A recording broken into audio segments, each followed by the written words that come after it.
Good evening.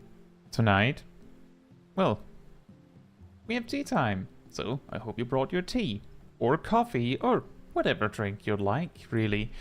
I hope you've had a good start on 6.5. Maybe tried some of the new content, maybe you haven't tried any of the new content. Either way, I hope you've enjoyed it. I hope the new buffed jobs have enjoyed doing half to a full % more damage. An interesting thing that I read about, like, just before the stream started, is that there is a bug happening in some content right now. People have seen it happen in the current extreme. They've seen it in the normal version. They've seen it in, I believe they said in the normal raid. I believe they observed it in P8. Don't know why they were doing P8 today, but the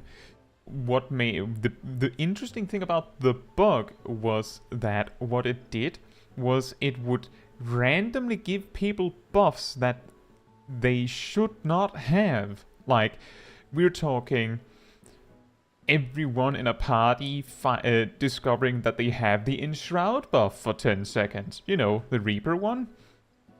Or randomly not getting buffs that you're supposed to be having, like a Dragoon using Jump and not getting Mirage Dive ready. Like, the best explanation people could come up with was that it looked like there was some sort of overflow glitch that caused your buffs to, like, land somewhere else, like in a different instance somewhere.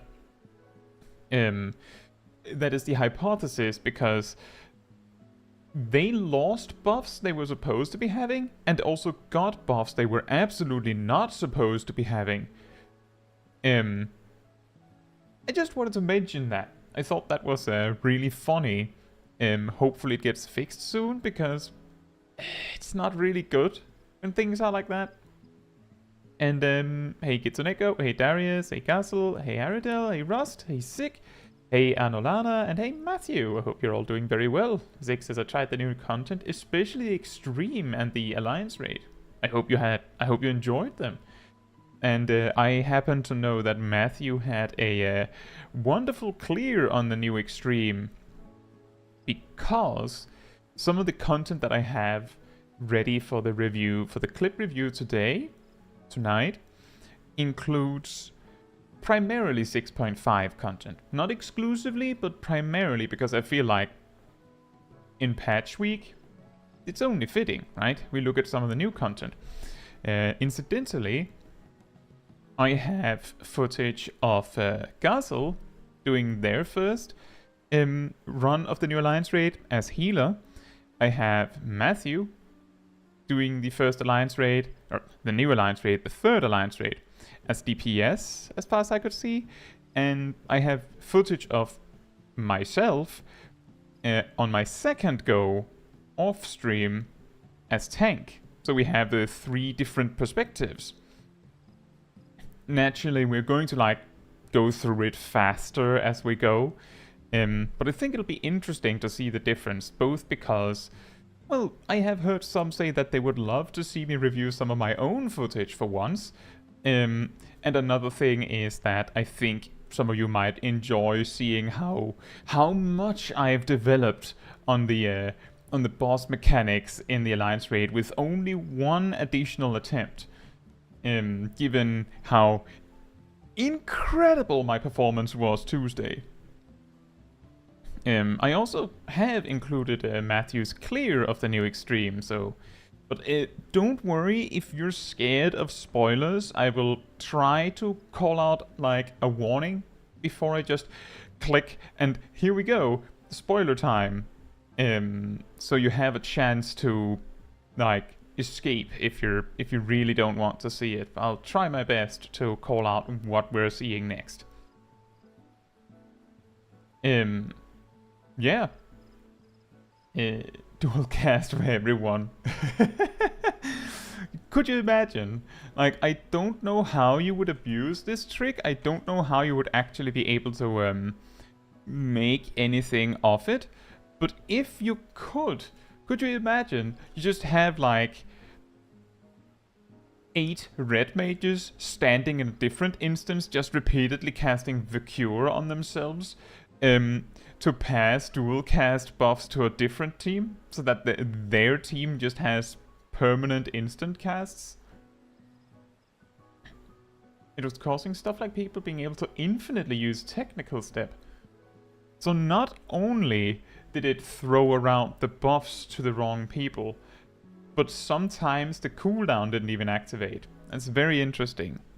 Very interesting. I wonder what is causing it. I read some people suggested that the cause might be that they're fiddling around with trying to increase the buff-debuff limit. You know, this was something that became a massive problem in top a while back. That because of the amount of buffs and debuffs being dished out in the encounter itself, you actually ran out of buff-debuff slots on players, which doesn't normally happen. The last time, well, the first time and only time I personally have had to deal with buff-debuff caps in Final Fantasy XIV was in Stormblood. In Eureka specifically, I only experienced Eureka when it was current in the first area. But whenever there was a Fate boss, you know, those just spawning around the area, if you had a dot to apply, there was a reasonable argument to just not bother. Like, you're playing Paladin, just don't use Scoring Blade, there's no point.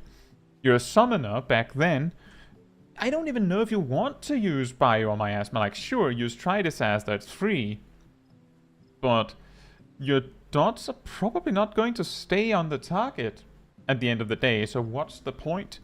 Because the bosses would run out of debuff slots like that. And then you would just sit there wasting time. I think this is interesting because nowadays jobs, like, in general, have a lot less debuffs to, like, pass around, I think. So you can land in a dungeon, and sometimes the only debuff your team will actually apply on a boss in a full boss fight is the healer putting their dot on the boss. And that's perfectly normal. But back then, I mean, Warrior applied a slash resistance debuff. Dragoon applied a piercing resistance debuff. Monk applied a blunt resistance debuff. And remember, both Dragoon and Monk also each had a dot to apply. And Summoner had, if I remember correctly, in Stormblood, Tridisaster both applied Miasma and Bio, and also applied a debuff to the target that made your Ruin 3 do more damage, or something to that effect. So that is 3 debuffs, just wham! So, with that said, I can really very, very well see why. Like, I get it, why they would want to fiddle with seeing if they can increase the buff-debuff limit. Like, the options to deal with a problem like this is either to say, working as intended, deal with it, Lamau, which has one possible problem, or its own types of problems that will arise. They can also go, let's reduce the amount of buffs and debuffs that get passed around. If players have less buffs to pass around, then this becomes less of an issue naturally. On the other hand, if bosses have less buffs and debuffs to pass around, it also becomes less of a problem. But the final option is basically to just, you know, could say, kick the problem further down the road by either increasing the buff-debuff cap, or, if possible, removing it. But I'm going to guess there's a reason why there's a cap. Like, I'm guessing it's like a performance thing. Gazel says, I wonder if they could make the buffs Dancer gives become a single one. I mean, let's be real. Is there any reason for this to be 2 buffs? Like, they are always together. I'm not sure why you would have 2 of them. My best guess is that it's because if you have multiple dancers, like close positioning the same person, the person only gets 1 of the standard finish, but gets each of the dancers' esprit effect. So it might be that. It could be that. But it's still kinda weird. Gazel says just because you don't get the other one in low level.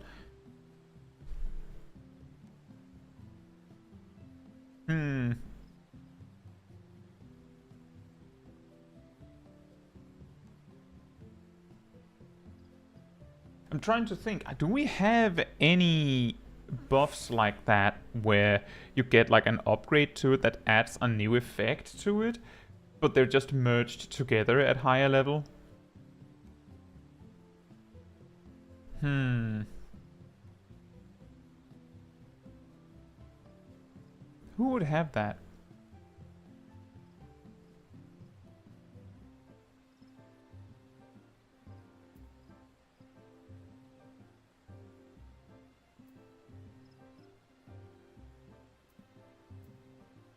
You know, you might be onto something there, Gazel. Maybe that's the reason. It's just because it's 2 different effects you get.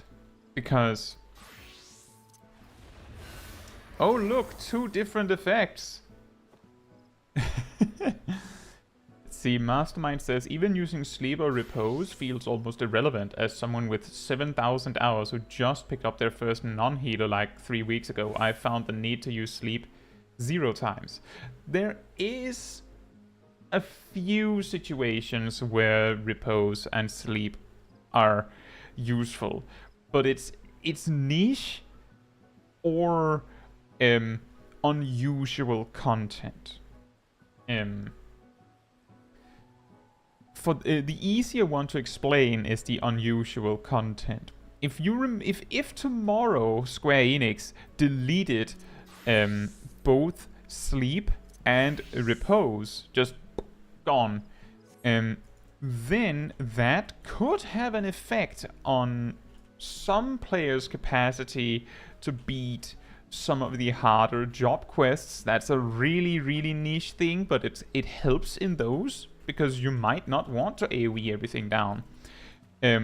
Another one is deep dungeons, as Darius said. Being able to sleep a mob means that you can like deal with a different mob while you're at it. Soloing lower level content, I discovered on stream when we were soloing things like Sastasha. Scholar found it a lot easier to solo mobs in Sastasha when you could, remove individuals from the fight. And yeah, you can farm specific lost actions in Bosha with a sleep combo. It's like, there's a bunch of things, but most of them are like weirdly specific.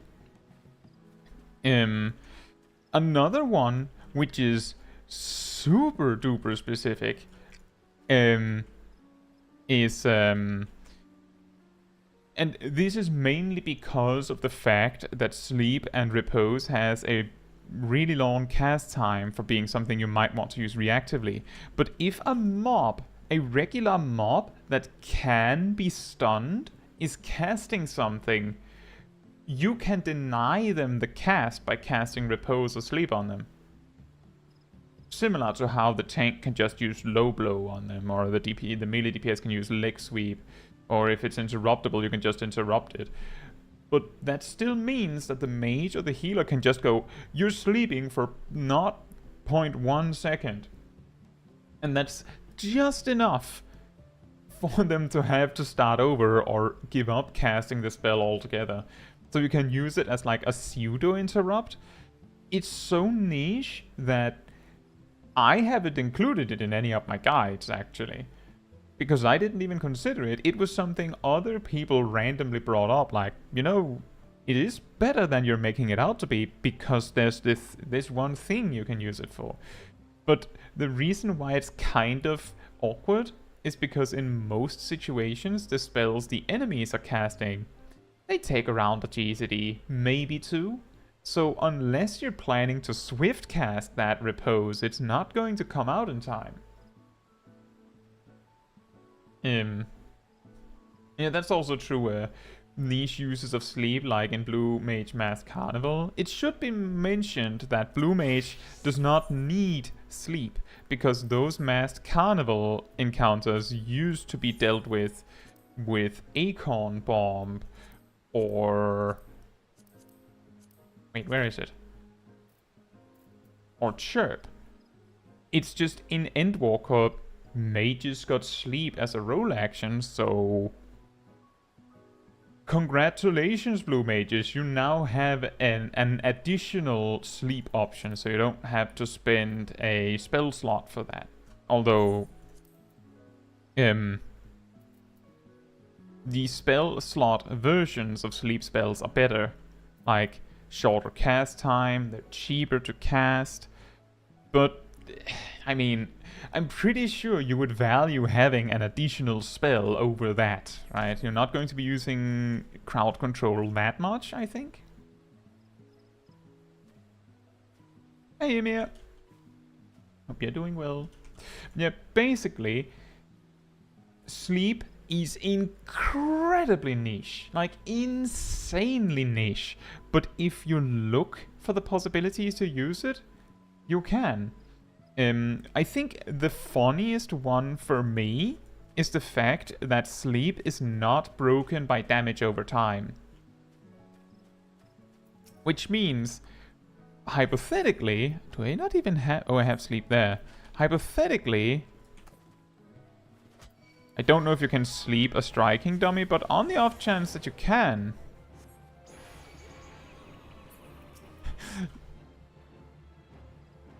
It's just taking endless dot damage while sleeping. If I remember correctly, the way that I discovered this particular interaction was my brother, who picked up, like he is on the free trial, he picked up and tried Final Fantasy XIV. He doesn't have that much time, so he hasn't gone that far, but he started as a conjurer. And when he learned Aero at level 4 and thought, neat. Then he learned Repose at level 8, and the first thing he did with it was this, and then this. And then just went over and attacked another thing, and used sleep on them too. Now, the thing is, that's not very efficient, because you could just, like, you're using 2 GCDs for that. Aero doesn't do enough damage to, like, warrant doing this.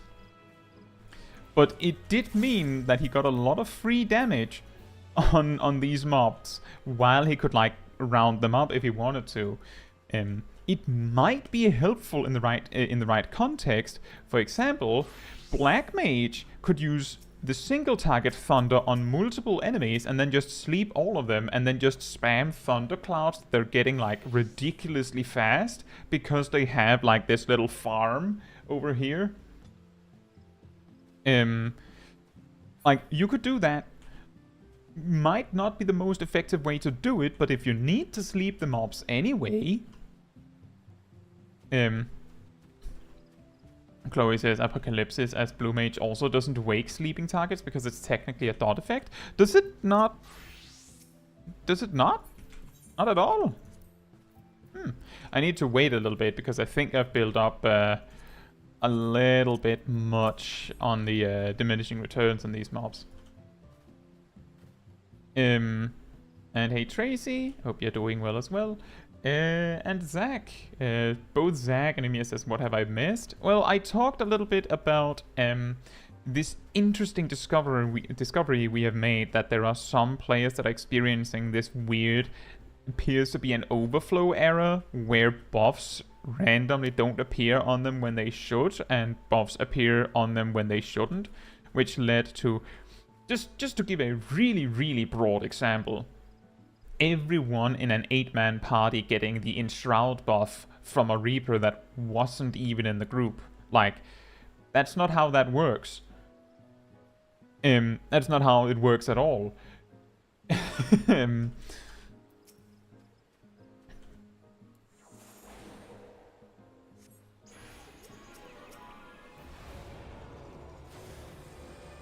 Ha! That is incredible!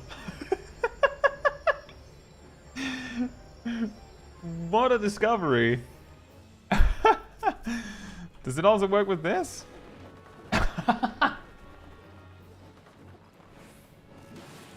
That's hilarious. So Blue Mage can actually deliver several thousand potency while their target is just sleeping. That is a really... I had never considered that. I would have assumed that the first hit would be considered like the application of the dot, like the application of the dot, so to speak, would wake up the mobs. But Apocalypsis and Phantom Flurry do not apply anything. So the application itself does not get to wake them up. They just do dot damage without applying anything in the first place. I think that is a really cool discovery. I didn't know that. Doesn't everyone sleep while being hit by a giant laser? That's how I go to bed every night. I just turn on my laser cannon emitter and then I sleep really well. Don't you? I thought that was like how everyone went to bed. Maybe that's why I'm having trouble sleeping.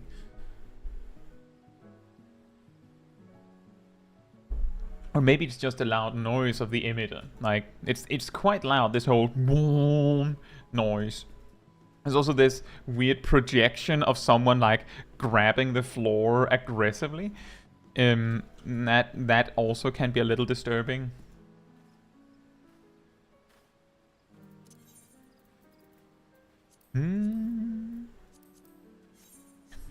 But that is interesting. I wonder if it has any practical applications for Blue Mage.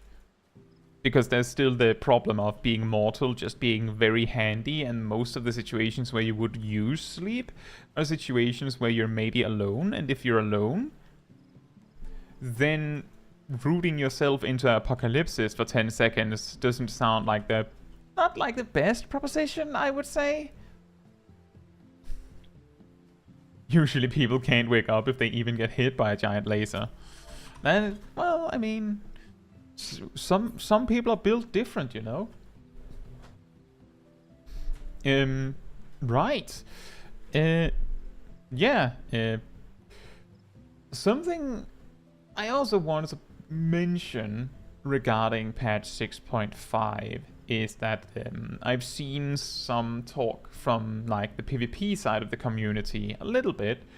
It's quite interesting because it's almost like a sort of like a love-hate relationship with you could say the not PvPer part of the community, because the thing is the PvE part of the community can also include the PvP community in like, because the PvP is also the PvE.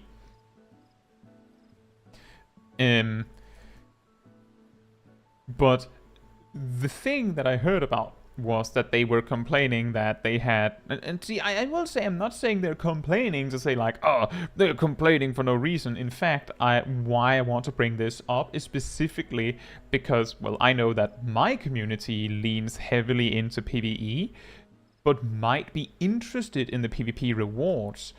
Some of you might also be doing PvP. And I just wanted to like take this opportunity to just talk a little bit about this problem.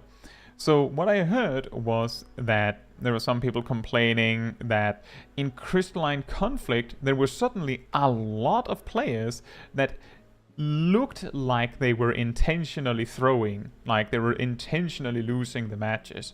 The reason why it's a little difficult to determine that is because the proof that they had of this was that a few players in their team had self-healed so little that they had probably pressed let me see here. They'd probably press recuperate like once combined. Like, they weren't using this button. Now, if you're new to PvP, you might not even realize that this button exists. And you have to start somewhere. So it's perfectly natural that with a new series, there's new people interested in PvP. They added new outfits you can buy for trophy crystals, so people are interested in farming trophy crystals. There's an emote to get, there's a cool outfit to get, there's a minion to get, there's some framer kits, like there's a bunch of neat stuff. So it makes sense that there would be new PvPers on the field when a new series starts. But the problem is that, as I talked about a little bit in yesterday's video, it can be very hard to determine whether someone is deliberately playing poorly or are playing poorly because they're bad. And the difference is that it's okay to be bad. As I've said, it's okay to suck at Final Fantasy XIV. That's okay, you will learn. It's not okay to intentionally play poorly. Like, you have to do your best. At the very least, try to do your best. That's only fair, right? You're playing with other people. At least give it the best you've got. You might not be great, but at least, you know, try, right? Try as well as you can, and you'll learn it. Maybe take an extra look at your actions to be sure you didn't forget anything.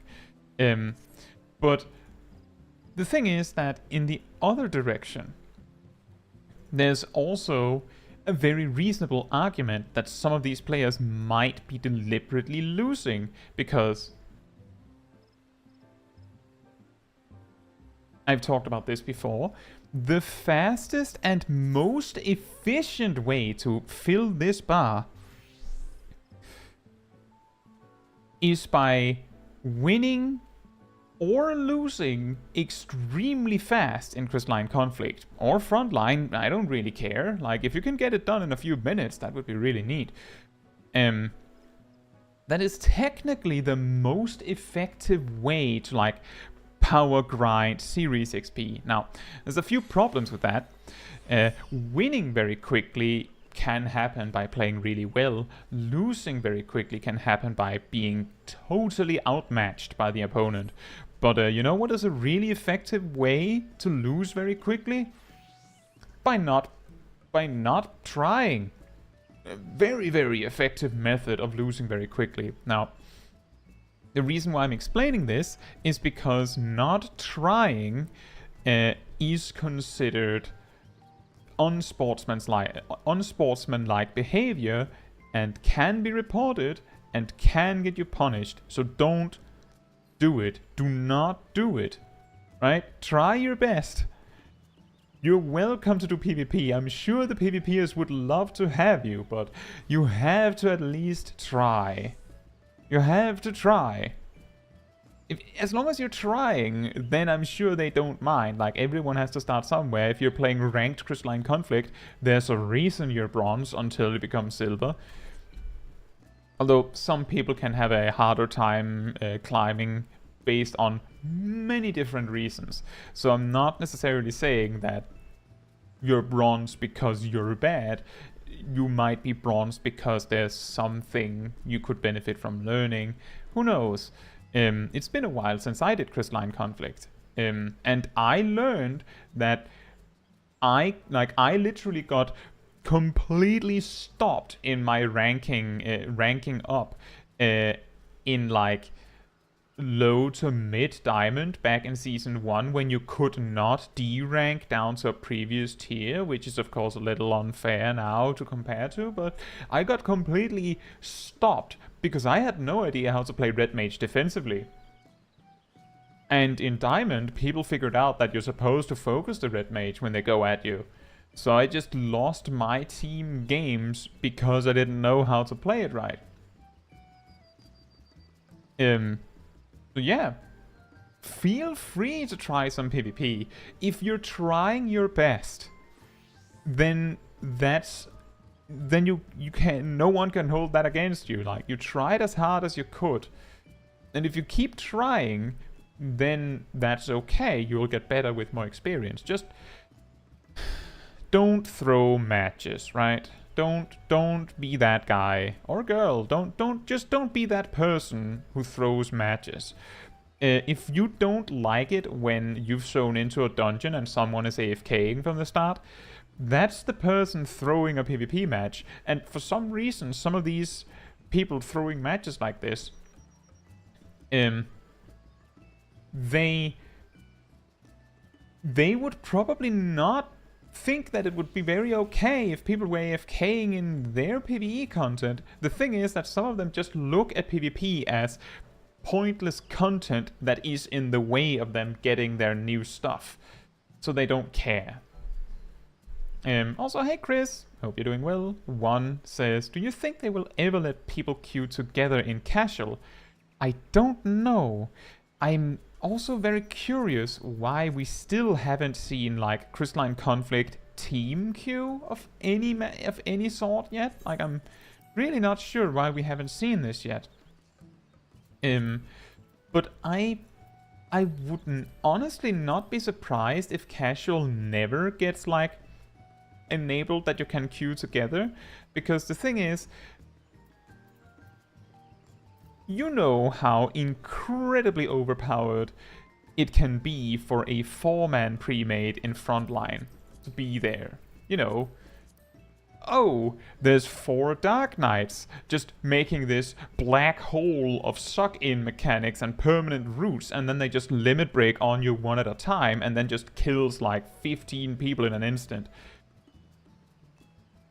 That's because you can queue as 4 people together in frontline. Could you imagine how enormous the power difference, the power dynamic between even a duo in Crystalline Conflict would be compared to just 5 solo players? Like, I don't know if it would be good. I don't know if they would do it, but I'm just saying I can understand why they might not. That's all I'm saying. And Chris says, finding resources to get better at Crystalline Conflict is hard to find. All you find when you search it is PvP. Final Fantasy XIV PvP is bad. Well, here's an interesting story. Back when Crystalline Conflict was new and the rework happened of PvP, I made a starter guide for PvP, like, in general, with some focus on Crystalline Conflict, where I went over how each map worked. It rivals... It is in the runnings for my most disliked video on the channel. So either the PvPers don't want the attention, or the PvEers get mad when people talk about PvP. Or maybe the video's bad. Like, that's also an argument. Maybe my video's just bad. I can take that. Fair enough. But I'm just saying that it's a weird coincidence that that video is disliked that much. But I did make a starter guide for PvP. And Bondi says Crystalline Conflict is basically know the map gimmick and know when to burst with your team. Yeah, and also know who to burst. So in some capacity, that is like the important part of like getting into like just the basics, because when your teams clash at the get-go, everyone has their cooldowns, and who gets first blood, basically. Like, if the first clash at the start of the match leads to one team stepping away with 5 players and the other team steps away with 4 alive, then the team with 5 is immediately much more likely to win. So just understanding how to burst and who to burst and when to burst with your team is a little comparable to learning like your opener in a PvE context. And Bondi says, I don't know why they got rid of the burst countdown from Feast. That's a good point. You can, however, make like a scuffed custom version of that, because you can you can use a macro that calls the attacking target and then places a 5 and then a 4 and then a 3 and then a 2 and then a 1, and then maybe this or this or this or whatever, this maybe on the target to indicate we're bursting this guy in 5, 4, 3, 2, 1, go. I've seen people do that, and that is often very effective, but if they used to have straight up a dedicated button for that, it's a little weird that they removed it.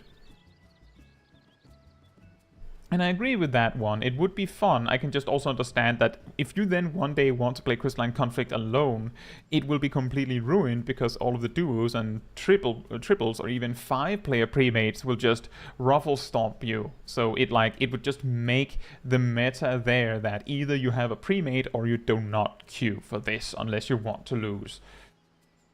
And that's fair, Vjek.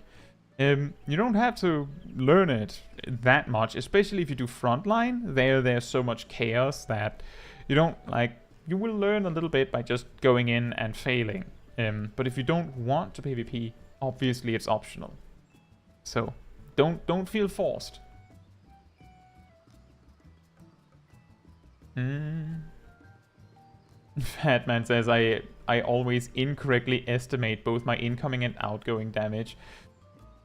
Yeah, you would have to learn that. It's especially difficult because in frontline, jobs have like a hidden damage reduction modifier. All melee jobs take 50% less damage, all ranged jobs take 25% less damage, and then Red Mage and Dancer takes 35% less damage. You just have to know that because I don't think it says it anywhere in game.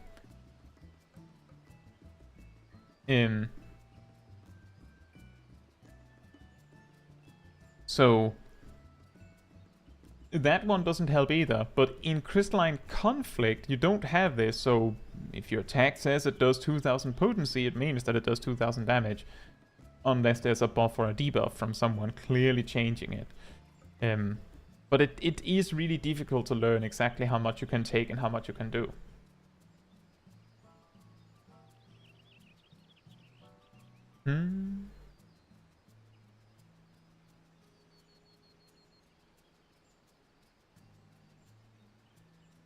Yeah, Chris, try it. Do your best. Just try your best. Bondi mentions that there are a lot of cheaters in PvP, and there's a common plugin for White Mage players that instantly uses Miracle of Nature on enemies when they limit break within range of you, which of course means that the White Mage can just hang out near someone and then just instantly auto-cancel a limit break that is about to happen next to them, which is not very fair. It's difficult because the thing is that how exactly... I'm guessing that it's hard to prevent these kinds of plugins from happening without like breaking a lot of things that are not a problem.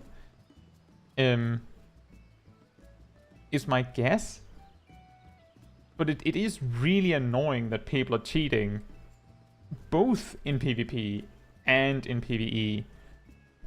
Like, incredibly annoying that people can't just, play fair. And when I'm saying PvE, I mean, look man, you don't need to put your camera 30 miles away. You don't need that. And yeah, Angel, I am apparently very close to 10,000 subscribers. It's quite wild.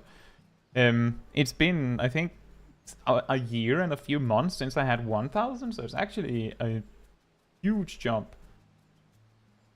Right, just a moment I realize I'm looking like I'm sitting in Devil's Halls or something. I'm about to tell a horror story rather than have tea time.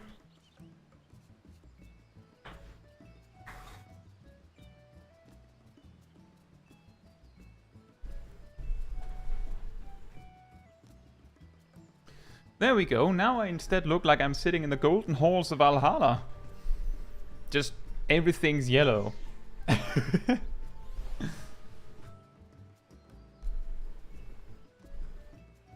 But yeah, the thing with these kinds of plugin situations is that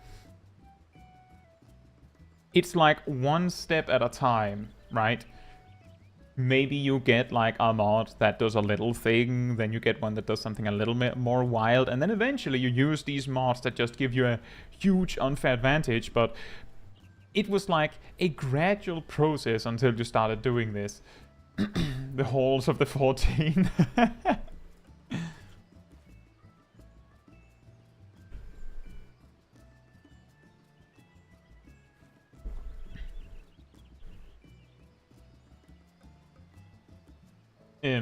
Yeah, it sucks that people are cheating in Final Fantasy XIV, and I don't care whether, well, it's PvP, it's PvE, it's not hurting anyone, we're just doing it our own way.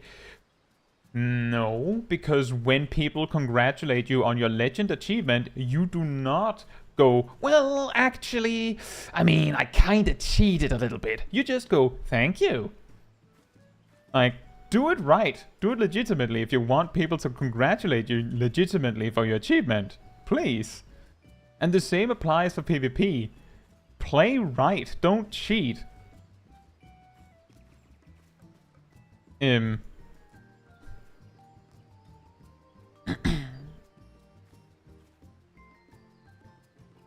that's also true that win trading is a problem. Probably not only in Final Fantasy XIV. Tracy says never trust legends or mentors. Yeah, the thing is that the mentor crown alone, and this might be a mildly controversial opinion, the legend titles, neither of them actually say anything about your skill at the game at large. For a few reasons. The reason why the mentor crown says nothing is because to get the mentor crown, you need to have done a lot of content. Like, just have done a lot of content. A lot of content can mean 1,000 of these bad boys. That counts. Just 1,000 of this one and nothing else. And then you need 1,500 of these bad boys, which you can conveniently collect here while you're at it. And then you need a level 90 job, and well, you need to have cleared. You need to have cleared the level 90 role quests for tank, healer, and DPS. Just either one. And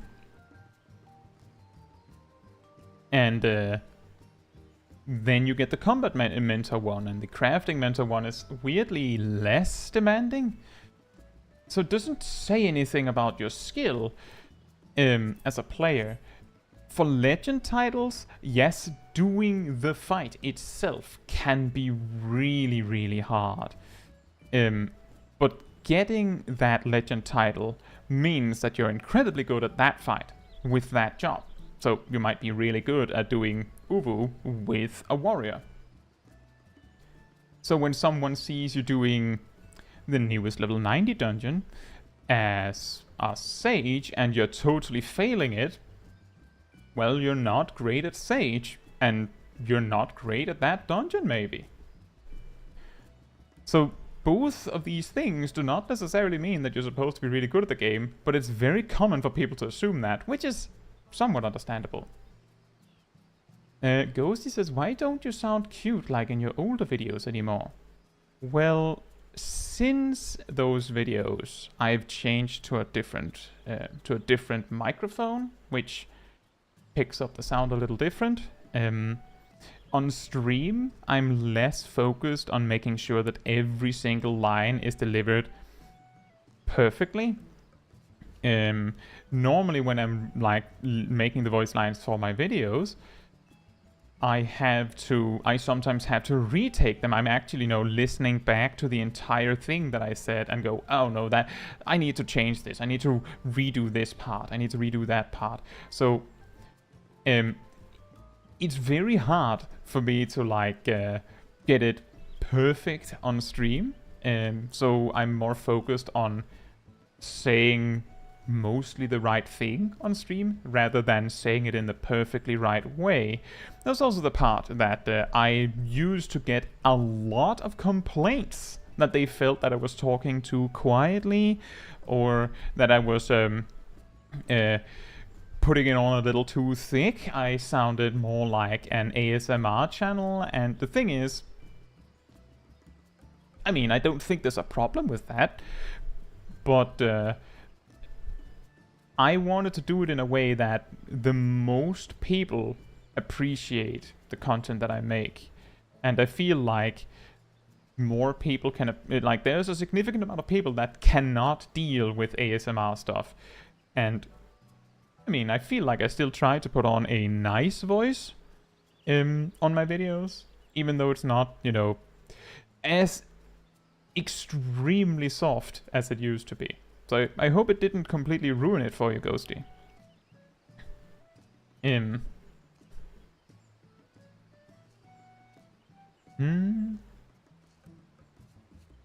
Bondi says, I was contributing to Summoner Theory crafting before I qualified for in-game mentor. You can do that. The thing is, here's an interesting thing. You don't need to be a Savage Raider to be able to contribute to conversations like what the optimal opener is for a job. The context is just that you need to understand how Savage Raiding works. You need to understand, like, the intricacies and complexities of that, how a team composition works, all of these things. And you need to understand how that job works.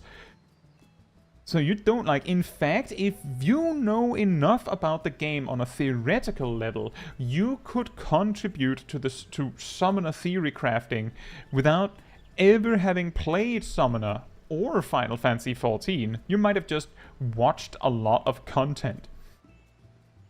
That's possible. That is not to say anything bad about the point you made about you theory crafting before you qualified for in-game mentor, but more so to say that being able to understand a job at a level where you can, like, theorize on how to optimize it is a completely different skill from actually being good at playing the game.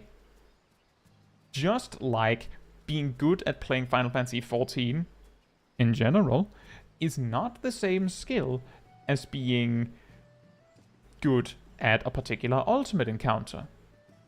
Because the ultimate encounter is so super specific in what it demands and expects of you that you might not need these skills anywhere else.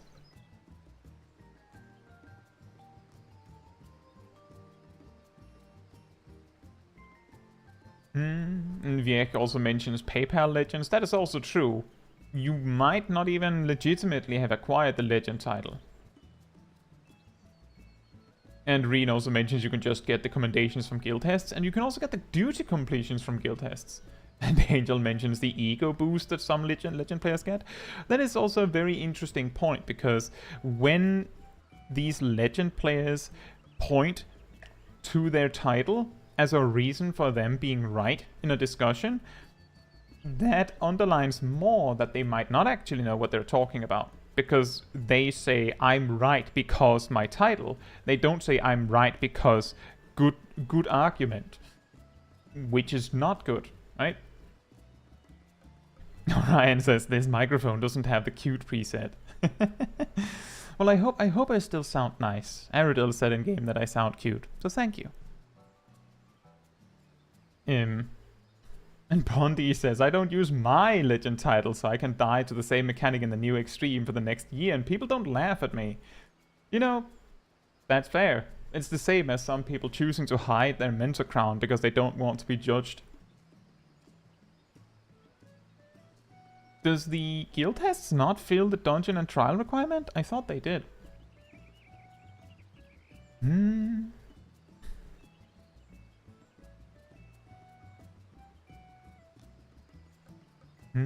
Oh, nice, Bondi. I don't recall specifically the 5th GCD Bahamut opener, but I do recall that back then, Summoner's Opener was basically, you know, get your Eggy Assaults on cooldown, get your dots up, get your buff up, get into Dreadworm Trance and exit it so that you can use your Bahamut during raid buffs. But exactly which GCD escapes me, so fair enough. It says, who even would be a real crafting mentor? From what I know, everyone is just downloading macros from various websites, and expert recipes are such a small part of crafting. That is actually a very good point, and I think that also underlines part of the problem, because when you see... So, if you're in a dungeon, here's a little interesting behind the scenes on the Mentor Crown. To put on this Mentor Crown, you have to choose it. You have to click this one. To put on this Mentor Crown, you have to choose it. To put on this Mentor Crown, you have to choose it. This Mentor Crown, you can choose it. But if you queue for this and land in the roulette, you get like this specific Mentor Crown just forced onto your head. It just... You have to wear this now. Even if you have the bigger crown, it doesn't care. It puts this one on you. So, you can actually tell if a mentor... You might be able to tell if a player is joining your duty through the mentor roulette, which might have a direct impact on their interest in being there, if they have the PvP mentor crown, or PvE mentor crown on specifically. But yeah, I don't actually know what exactly would qualify as being a good crafting mentor. Like, I don't know. I'm not sure what exactly would mentor crafters and gatherers on.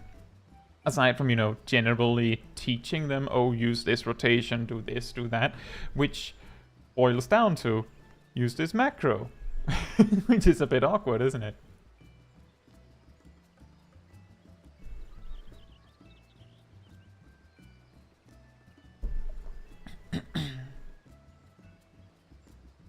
Rost says, I'm pretty sure you can be mechanically gifted to clear the highest level of content and still have no clue how you beat it. An interesting thing that I've run into quite a lot is people seeing one of my guides where I recommend a specific opener because of a really specific reason that I outline in the guide, or at least mention. But the only thing they see is this job has two openers.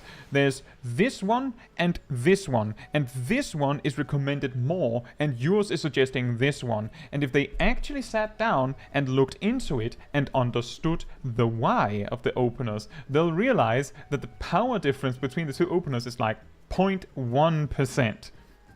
Which is possibly comparable to how Bungie says, I came up with this specific 5th GCD Bahamut opener that was great, but it was too specific. It's similar to that. But if you don't understand why things are the way that they are, then the best you can do is go, well, this person says this is best for this, so just do that. And you can do fine without understanding. It's like... You can be hypothetically, you could be an incredible athlete without understanding why the things you do work. Because maybe you have like a trainer who's keeping track of all that for you. Like, maybe you have a team behind you that makes the research. Like, case in point, I don't know how normal it is in Final Fantasy XIV World First races, but I do remember in at least one, if not multiple, of the World of Warcraft, like World First Mythic Raid races, the top guilds have, like, in addition to having, their 20 raiders, they have player 21. Which is the true raid leader. He basically is just sitting there with 20 monitors, well, 20 screens, hypothetically, or switching between screens and watching what everyone is doing and then making calls. Like, he's not even playing the game, he's just the call guy. Imagine how powerful it would be if instead of having, you know, Cactbot or something like some Final Fantasy XIV players use to automatically respond and tell you what to do, you have an actual person going, oh, you need to do this specifically. You need to do this, like calling out what to do on the fly, in addition to having some automated stuff. And on top of that, they might have teams making special add-ons or plugins to deal with boss mechanics, so they don't have to track it manually. And they might have genuinely people dedicated to sit there and figure out what the strat should be, so you don't even have to think about how to beat the boss. You just have to fight the boss and then try like what seems intuitive, and then some smarter person will come over and say, do this instead. So hypothetically, you don't need to understand a fight to be able to beat it. It's quite weird. And Tracy mentions Flaw Inspector. Ah, yes, Preach Gaming. Indeed.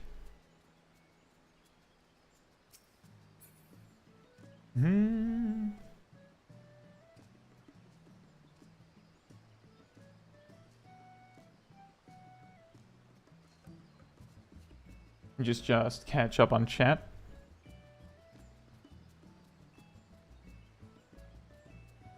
Phil says, one of my first experiences on EU when I came back was a mentor sage pulling everything in Sastasha after the tank said, I'm a new tank, please bear with me. Oh, that sounds wonderful. Can you remember if they had the PvE mentor icon? Can you remember if they were wearing this one specifically with the sword? Because if they were, I'm almost certain I know exactly what happened.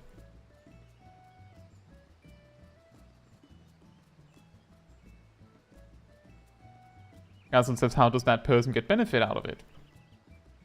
It was Burger King, so the big one.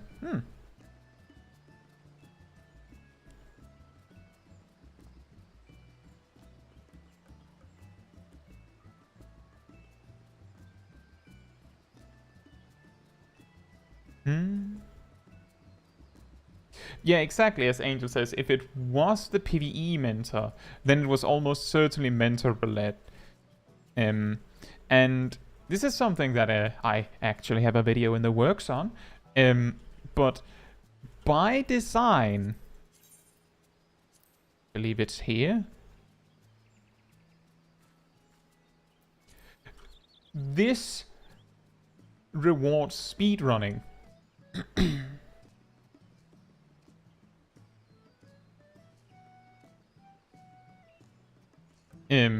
This rewards speedrunning, which means that technically, if you, as a mentor, zone into a dungeon, and the tank goes, I'm not that good, I don't know quite what to do, but you're so good as a healer that you realize, I don't care, I don't need the tank for anything, really, I can do this myself.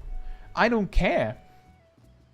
Then you have no incentive to stop and teach the tank if you can do it faster without the tank. I don't care how you would do it. I'm pretty surprised you could do it, but if you can do it faster by ignoring the confused tank, then that achievement incentivizes you to do that, which is not good. Technically, all roulettes do that. You do a leveling roulette, and the tank says, I'm not actually quite new. Anyone would be motivated to speedrun the dungeon if they can do it without the tank. Like if they're fine without the tank that needs you to go slower, or they're fine without the healer that needs to go slower. If they can do it without you, then by design, the game actually incentivizes you to just leave them in the dust, which is not optimal.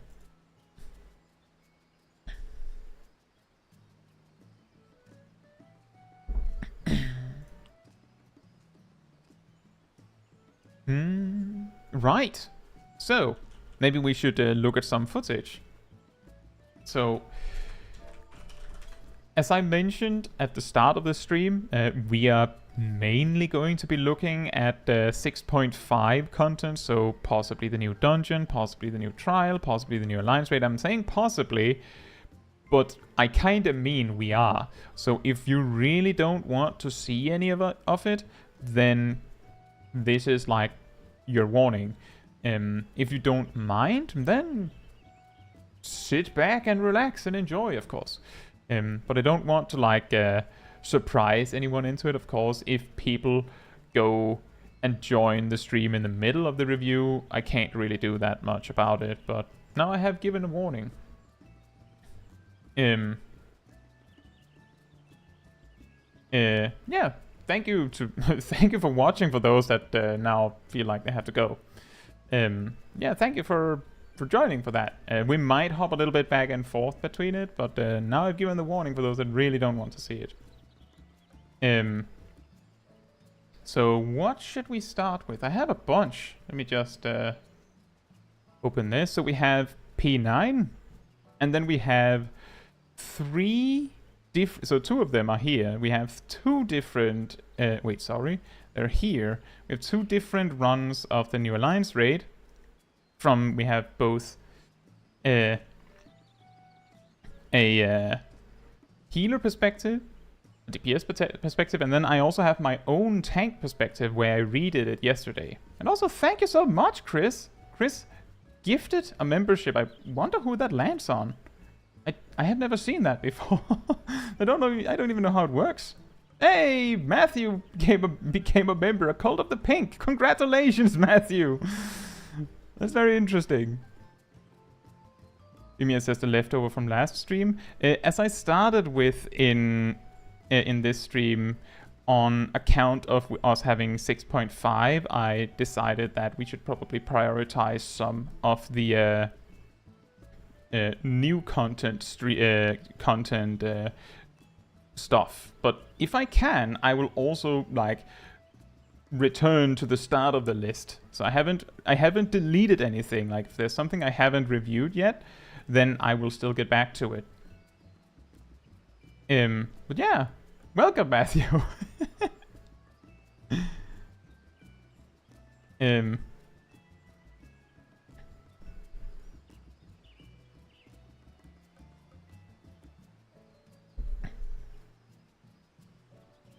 yeah, that is true, Rosts. It's quite funny, unless you outright state, I'm completely new. People are likely to pull for you, and they are actually likely to pull for you anyway, if you don't pull enough according to their preferences.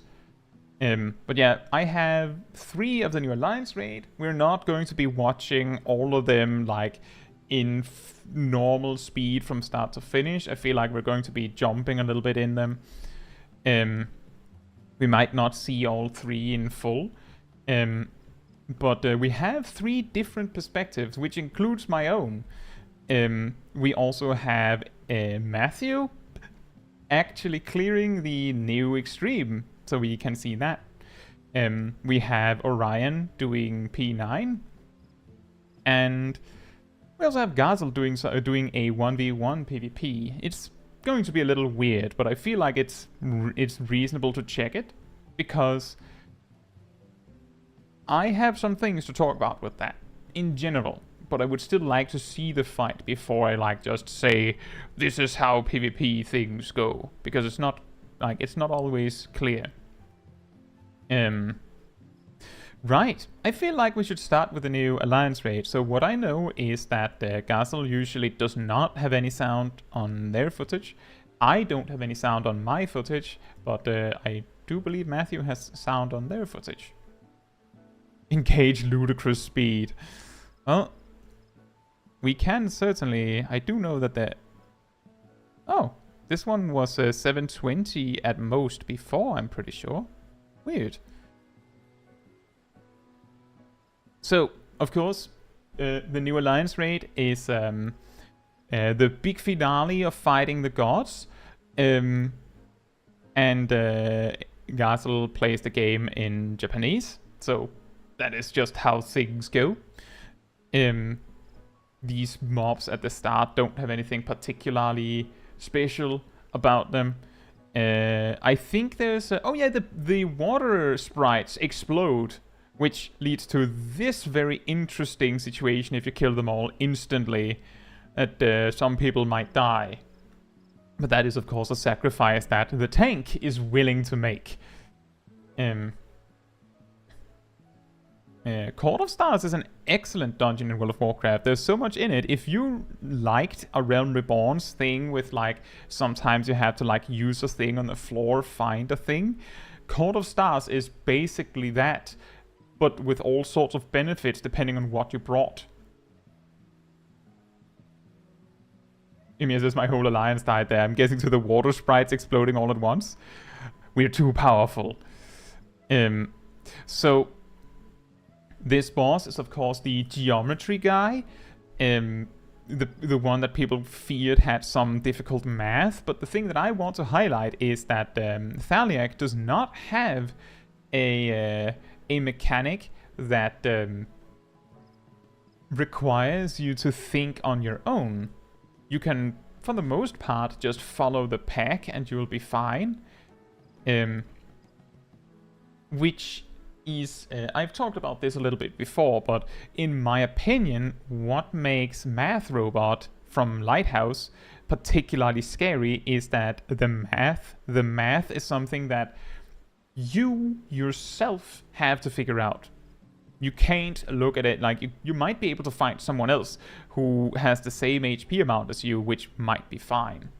But normally, you wouldn't be able to follow anyone on Math Robot. Here, you can technically just follow the hive mind, as Ymir puts it. I also really like these mechanics. Something that I...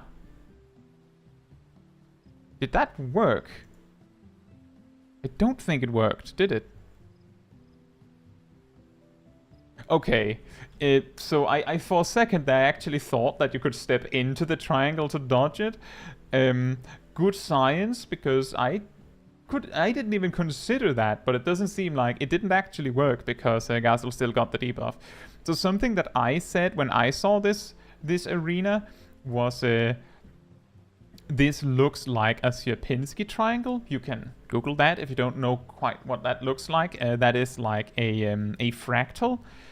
Where you just put triangles into triangles. It's also of course, very reminiscent of the Triforce. But that is also what the Sierpinski triangle looks like. But it's basically just putting triangles and triangles and triangles. And it looks at like a very base form. It looks like this. Exactly like this. Did you get hit by 2 of them?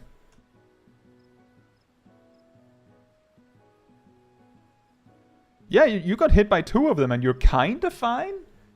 I can see what... So some people have complained that they feel this raid is a little too forgiving. It is a little surprising that that worked so well.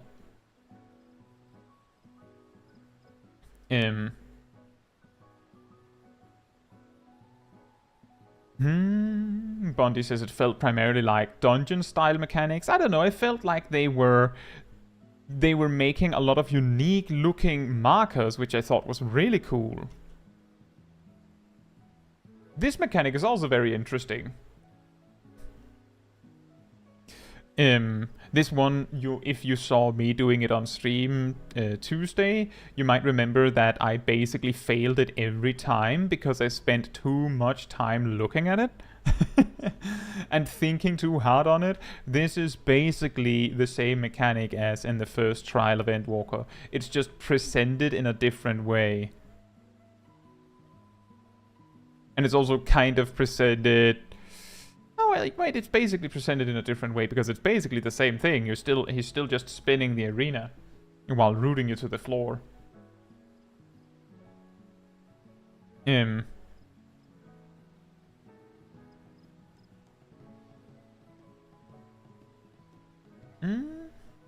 Xylus says, people were spamming lists of numbers during Math Robot fight, and all it did was confuse me. Yeah, so the thing is, just pausing this real quick to confront the Math Robot thing, from after you, so in the trash area before the math robot, so after the boss preceding math robot and up to the math robot, there are small items on the floor here and there everywhere that basically go, this is the multiples of 4, this is the multiples of 3, these are prime numbers. So if you don't know what a prime number is, but you checked the items on the floor, I know, incredible, why would you do that? But if you did, then you would know exactly what a prime is, or at least the primes this boss cares about, because it just lists them all for you. But if you don't know that you need to know this, then you will completely miss it. Because the way that the boss works, and this is the problem, the weakness, the massive failure of the math robot is, the way the fight works is that it sets your HP to a specific number, which you can easily miss if you're not focused on your party frames or your HP, because you just see that you still have full HP. Puts down these 4 boxes in front of you, circles in front of you, and then in a chat box, you know, where they usually just put like lore dialogue that you can ignore, he says, or it says, set yourself equal to a prime number. If you don't say it, then you're dead. It's really counterintuitive, because normally they wouldn't put information there. This mechanic could be possibly resolved by giving Math Robot a voice line. Just thinking, maybe if you gave him a voice line, that I think that would help a lot. And this boss, you can actually, from what I could see, you can just barely be in melee range while standing in the right spot. I discovered that in my run. But yeah, the interesting thing with this mechanic is that the boss is casting left bank, which cleaves that entire side of the room. So you're incentivized to be over here. But when this mechanic with the squares on the floor resolve, you actually have enough time to run from there with sprint out of the left half of the arena. So you don't actually have to care about the left bank thing at all. Not at all. It does not matter. I discovered that as well in my run. And yeah, Bondi says, I have no clue what the Zonar indicator's doing during this mechanic. It's, as Phil said, it's just trying to tell you that it's turning 90 degrees. And not, you know, 110, or it's not spinning. But it's a little weird that they have multiple indicators.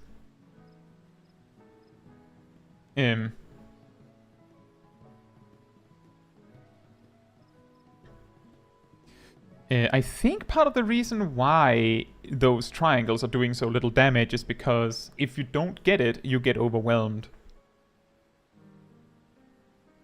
So what I want to do, we're going to jump to this fight in a Matthew perspective, specifically, and then just see it again, going a little faster, just to see the specific mechanics from a different perspective. That was a little too much. Yeah, you look pretty good. Gazel didn't die.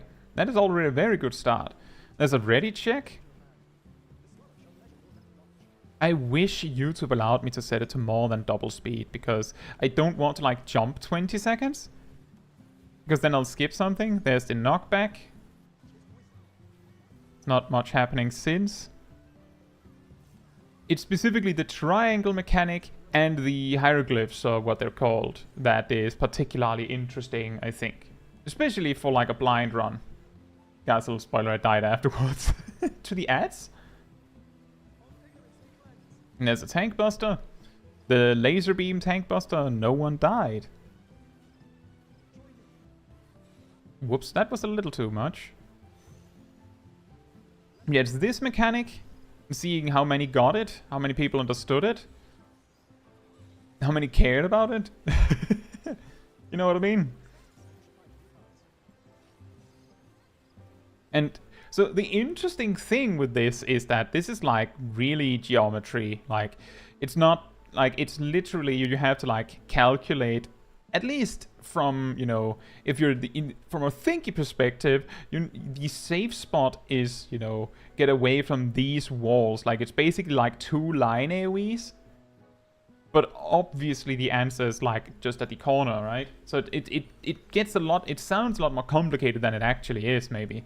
And then there's 2 of them, which means that this one, because it's in a corner, just is a single line AoE, and this one over here is a line AoE that mostly intersects with this, so that makes this line AoE coming out this way is mostly insignificant. So it's mostly the line AoE coming a little bit this way, and the one coming this way that gets in your way. And then if you're too close on this side, this line AoE will get you as well. As you can see, there's a lot of... Actually, no, the line AoE is all the way over there. I saw that completely wrong, but you can see that, like, that's the overlap. But as we learned with Gazel, you don't die if you get hit by both of them. So you could technically just ignore it, especially if you're a healer, because then it's not, like, then it's just your own problem. Right. So then we have the this mechanic. Hey James, hope you're doing well. So we have the radius, it's turning right, which means that you can see this goes over here, this goes over there. And that's the only thing you need to worry about, because Dahlia isn't doing anything else. Uh-oh. The overthinking. That's what I did as well. So, something that I wanted to point out, and this was something that messed with me. The primary reason, I'm just going back so that the debuff is there. The primary reason I got completely tripped up by this mechanic was that I had no idea what this debuff was doing. And can you see my mouse? The debuff here. And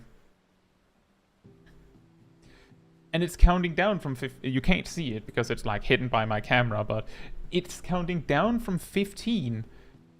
But it doesn't actually say, it says that it'll do something when it runs out. It doesn't actually explain that you get bound when it ends. So it's just, it's a 15-second countdown for this mechanic to start resolving. And while it's doing that, you get snared. And I spent too much time looking at this debuff because of that, which caused me to fail the mechanic repeatedly because I thought it was important.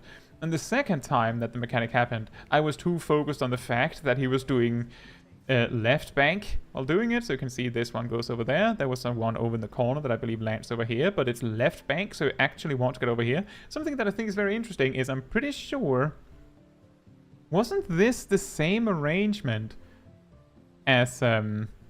mostly the same arrangement as in Gazel's run?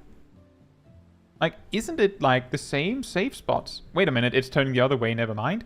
That means this is here and that is there. It's spinning left. But because it's here, you can get out of the way of left bank in time. You just take a step to the right and you're fine.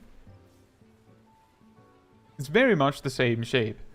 But it was in the opposite direction, I think. And more triangles.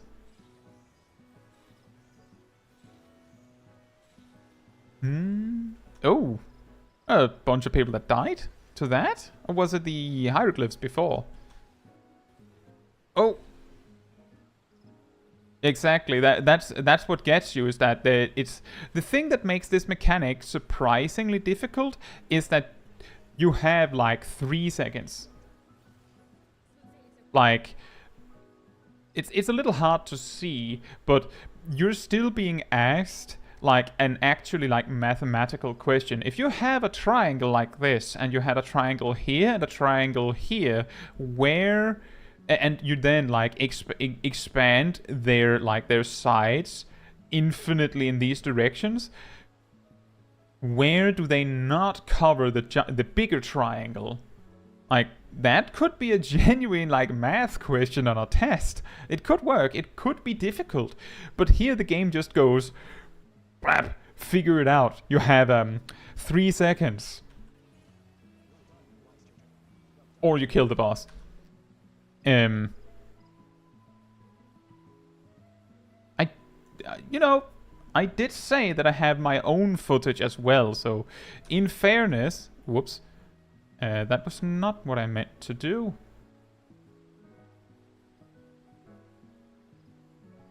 I will of course show my version of this fight as well. And I have, of course, the classic chat block that I use a lot. And I have the advantage of being able to speed up this footage as much as I want. So I think we'll go triple time. I think that'll be fine. It's a little hectic, but we've already seen this fight 2 times. So, yeah. And I, of course, went as warrior. Let me just check something. Right, I can pause with space. I don't use the keybinds much in VLC. Can you do mechanics at 3x the speed? Ah, yes. Here are the triangles. You have 1 second. Blab. Oh, and by the way, you might recognize that Thessa is also in the party. That was his first run here, so in fairness. And we had the tank busters just fine, and then we have the triangles. Now, how many of them will I dodge correctly? Didn't dodge that one at all, apparently. I just went, nah, took it. Dice, you might. By the way, you might recognize it. Yeah, exactly, Bundy. You might recognize this person who just received a raise. So I rather quickly moved into position, but it's a lot easier to calculate the safe spot when there's only one. That was the exact same combination as in Matthew's footage, by the way. This was exactly the same combination on this on Matthew's footage and in Gazel's footage. I'm pretty sure. Is this random, or is it actually just one specific way? Because if it's just one specific way, that is going to be really, really boring. There's something that happens that is kind of funny in the final boss fight in my footage, but we'll get to that when we get to that. So here's where I'm trying to figure out where is the safe spot. And I just kind of like greeted as much as I could and then went out. And then I see here, I see the samurai. I see the samurai still doing their rotation, and that's how I discovered where the safe spot is. Where you can still attack. Like, I didn't figure it out. I just looked at the hive mind. I didn't use sprint, which was why I didn't make it out of the right bank there. And then we have the triangles again.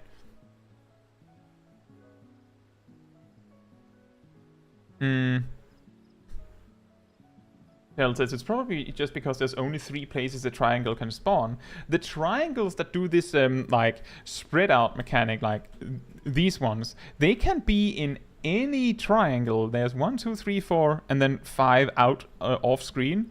6, 7, 8, 9 potential spots. So it is a little bit surprising when you get the precisely same configuration on 3 different recordings. Like, I mean, unless we had the incredible discovery that actually I am in both Matthew and Gazel's footage and we all did it together, which is unlikely given when Gazel posted their footage.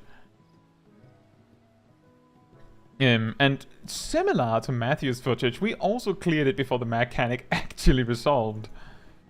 Maybe they look the same but actually rotated? Well, the way that I looked at it was that that to me it looked like it was precisely the same save spot. Right, so next up, we jump back to... sure, let's jump back to Gazel. Do you die on the trash or do you die on the next boss?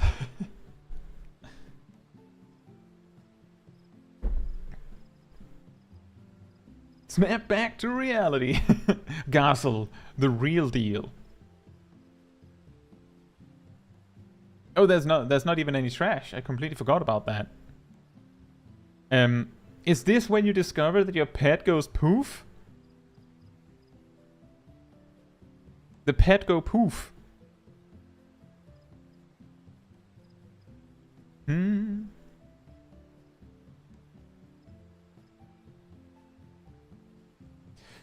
Matthew says, by the way, what's up with the map on this? Yeah, I noticed that too.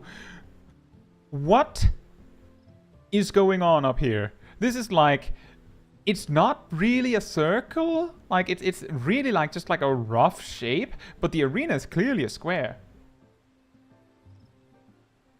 Like, what is happening? I noticed that as well when I was in there yesterday. Huh? Just because the arena can open up, but then it should be a hammer shape, right?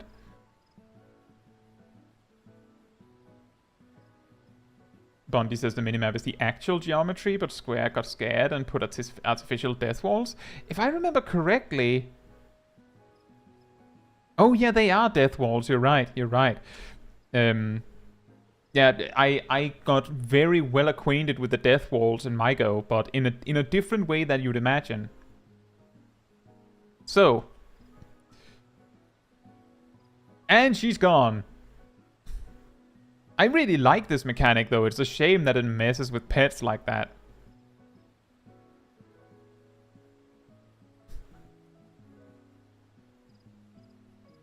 You know, Bondi, I feel it's a little bit of a shame that Twintania having terrain cheese has left unhealable scars upon the entire game forever, because I recently was in the Twintania arena for reasons. I can't actually remember why I was there. I don't think I used footage from that. But I looked at the arena and was like, I really enjoyed how you like had to like walk down into the arena, and then the arena wasn't like perfectly circular or a perfect square or something. I really preferred that it was like a bit of like a bit more natural. Like this is something that I've started to look at very often. Is like I can't not notice it when it's like, oh yes, and here's the boss arena, like when you're in like an MSQ story thing and then you land on a square arena like with Golbez or with Zeromus. It's just, oh, this is where the boss fight is going to take place, right? It's just it's so gamey in a way.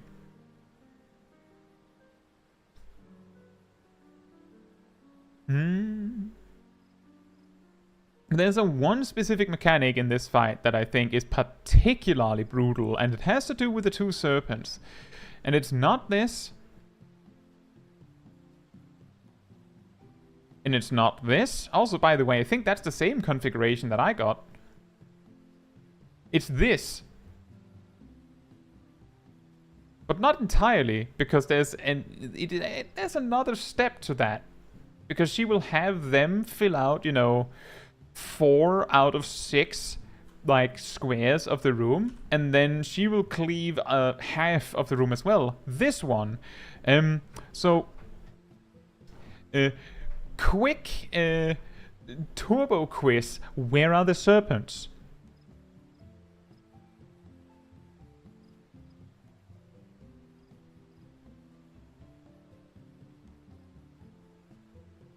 There they are. Oh. I just want to point out that in my footage, I believe like half of one of the alliance raids, if not more, got killed by that. And it looks like we have 1, 2, 3, 4, 5, 6, 7, 8 players dead here as well. You had an entire raid team's worth just blap dead.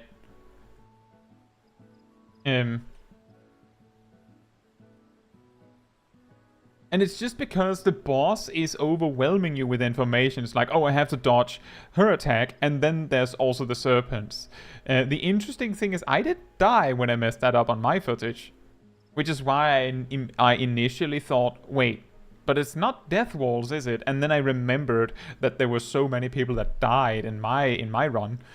I wonder how that happened.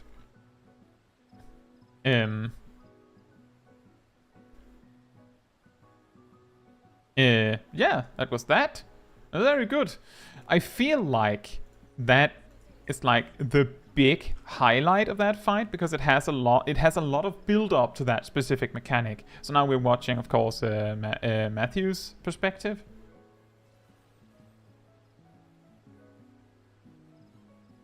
Phil says, I don't know if Limlane or Ocean is harder. I don't know either. I feel like it depends on what you think is difficult. I think Ocean has the way more confusing markers. I'm sure you know what I mean.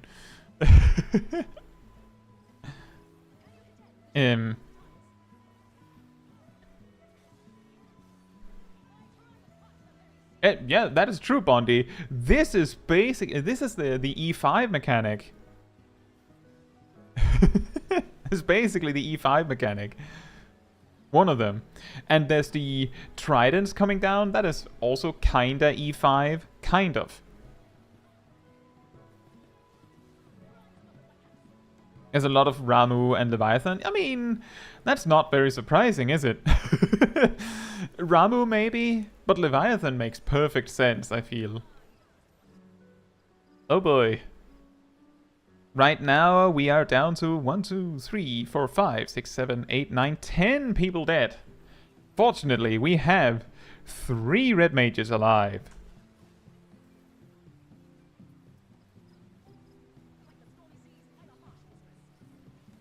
The serpent dashes are just Maelstrom? True. See, that's Ramu, kind of. One moment of red mage gaming. Uh-oh. No! What? Did your tank use limit break? Huh?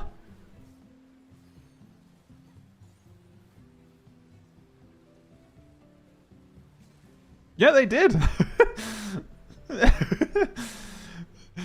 I'm about to die. Better limit break. Blep. Dies anyway. I mean, he had the right idea, I suppose. And right now, well, you're still recovering, so it's not too bad. When it's a blind first run, it's perfectly natural to get killed by stuff. If you don't get it immediately, like that is unlucky. That is extremely unlucky. You just got sniped by the snapshot, right? Just barely.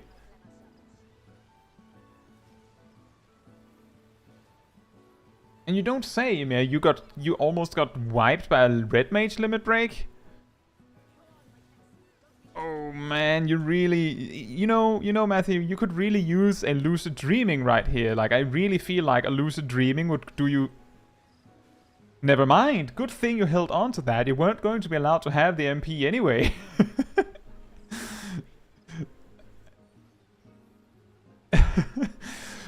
When your mistake turns out to be a big brain play.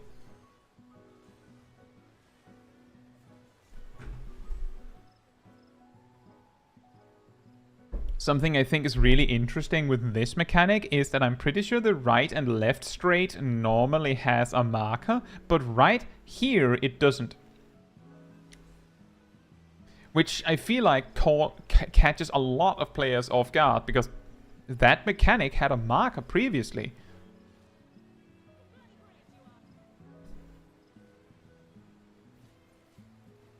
Uh-oh. Uh-oh, did you see which one came first? Good. And I think we're just about to get to... or did that already happen? I'm pretty sure the big chaos that kills a bunch of people is coming up shortly. Or what? Or did I completely miss that? What's that? That here? Did I miss it? I'm sorry, I'm just jumping a little bit to figure out if I completely zoned out.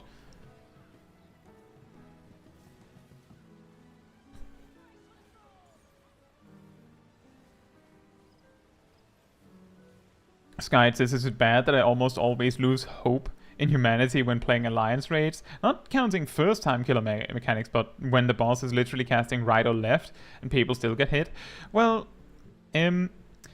some players don't pay enough attention to the boss's cast bar, and if they have the default UI set up, then their cast bar is like, the enemy cast bar is like up here somewhere.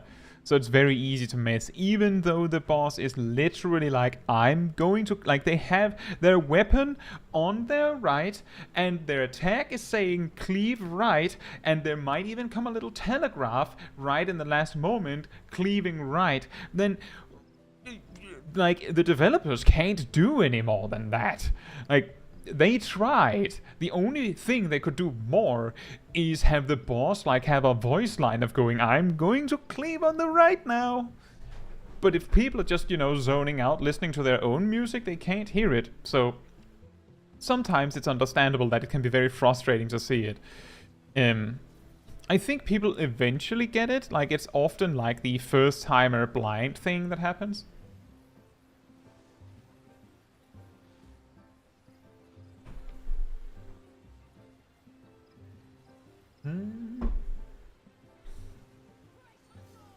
I guess I completely zoned out on that mechanic, or maybe it didn't happen yet?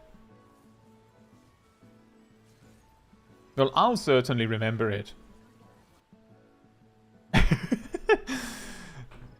Isn't this an excellent moment to stop on? The classic red mage view at the end of a boss fight.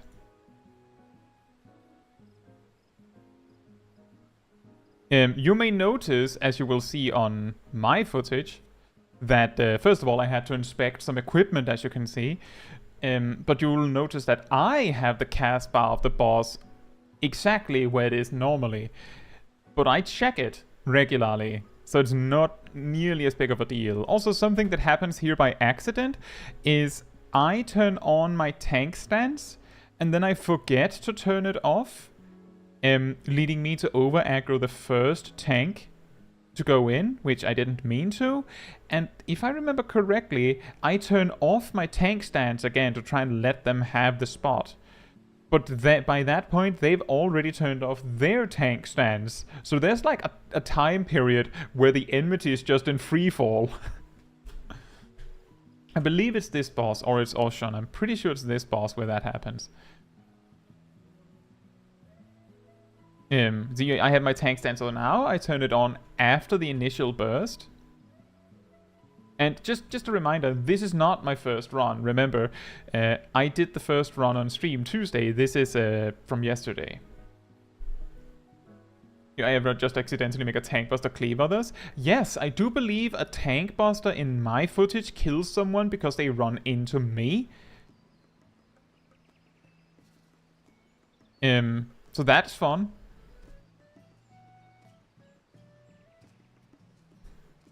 But you can see I have aggro on the boss now, and I think it's around here, around maybe a little before this, maybe after this, that I was like, oh right.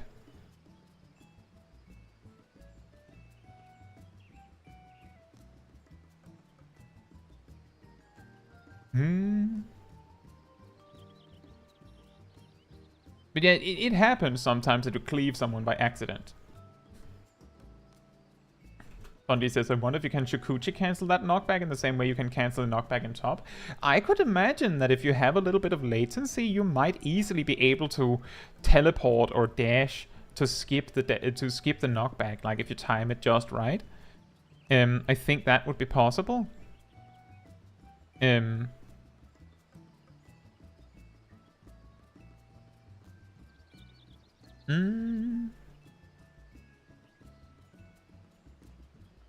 The reason why the crazy mechanic didn't happen, I think it's because you didn't get to it.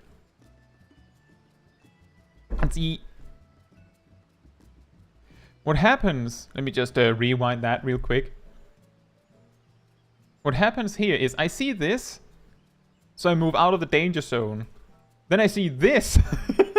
I see this specifically. I don't see this over here on the left. I see I'm on a line AoE here, so I actually have to go to the other side. But that's really scary because I can't actually see the cast bar for the boss. So I run over to the other side, and that's when I kind of start to realize, oh.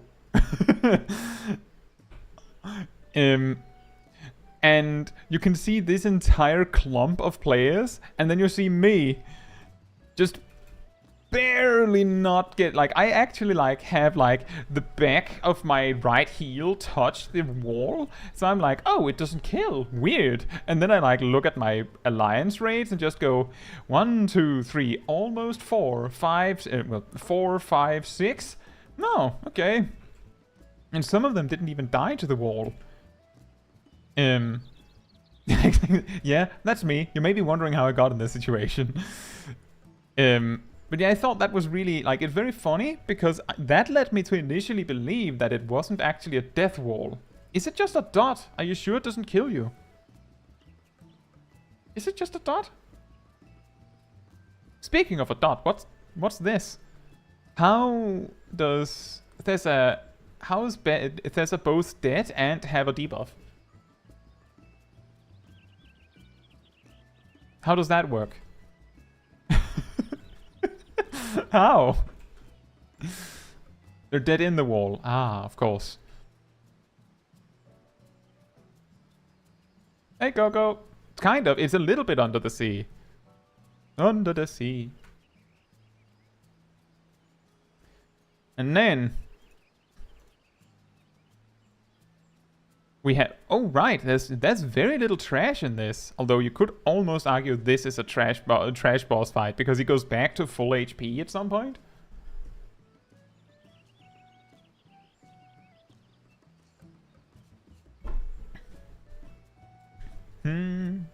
But this fight has some of the coolest markers in the game. I'm just saying.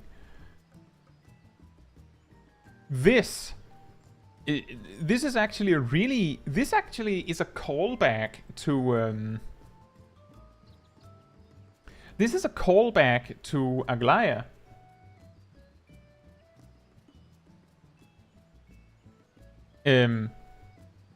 Because if you remember the... I think it's Aglaya? No, it's Euphrosyne. It's Euphrosyne. Eurovision. The boss, just Menfina and the dog, kinda can just sometimes just dip out of their, like, targeting reticle. They can just, like, leave the targeting reticle without bringing it with them. It's very weird. Like, look at this. Oshon is here. You can attack him here.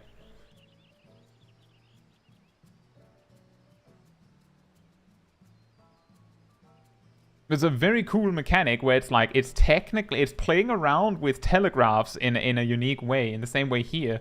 One interesting thing that they do with this mechanic is that, from what I could see, it's almost every time with these, like, off to the side kind of versions of the mechanic, almost every single time, this safe spot is in the telegraph itself. Like, yeah, there are 2 safe spots for this particular case of the mechanic, but one of them is right there. Which I think is really funny, because it means that it feels counterintuitive. Like, here again, the safe spot is where the telegraph is. Then we have a good old multi-stack marker. I feel like we see a lot of multi-stack markers these days. Is it just me? And here we have the tank buster. Yeah, so again, see here, now there's 2 of them. The safe spot is here. Only here. Which can scare a lot of players into just not doing it.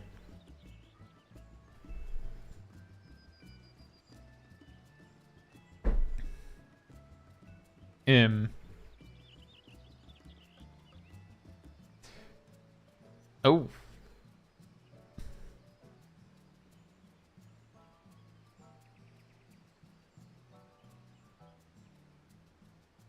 And yeah, oh right, new arena, of course. He summoned a square-shaped arena. Gotta break TBN somehow. Could you imagine if TBN required multiple hits?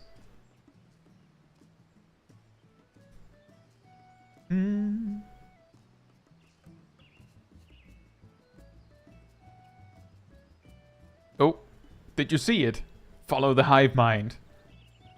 New arena, also a square, indeed.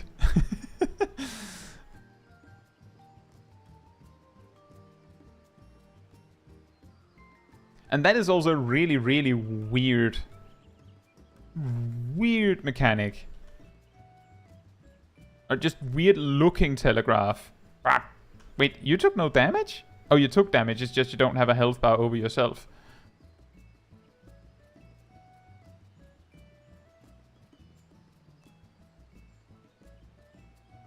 Yeah, that is a good point, Matthew, that part of the benefit of having multi-hit stack markers is specifically that it means, oh look, this is the mechanic from Copied Factory, remember? But it allows them to make an attack hit way harder by just parting it out in multiple pieces. That is a very good point. It does, however, start to feel like, oh, there's another multi-stack marker. You know what I mean? Like, it does feel a little bit like... Oh yeah, this is also very interesting that there's like... This is just an overwhelming amount of information. Because... you need to you can deal with this mechanic or this mechanic, but then you also need to remember that over half of the arena is getting AoE'd as well. Which again is very interesting, like they combine the mechanics in such a way where these three mechanics that each individually would have multiple correct answers, because they're stacked in this way, there's only one or two answers.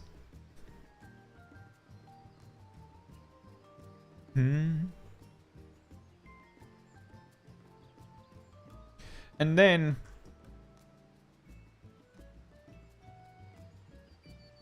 we go to the red mage perspective.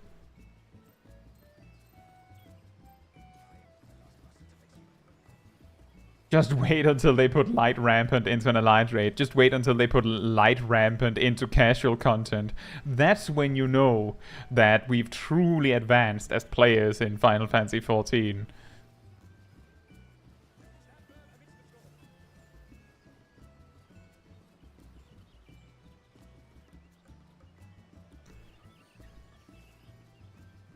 You're right, Fila, that it is generally a good thing that these kinds of mechanics get a benefit, gets used. It's just the reason why it feels a little bit bad is because imagine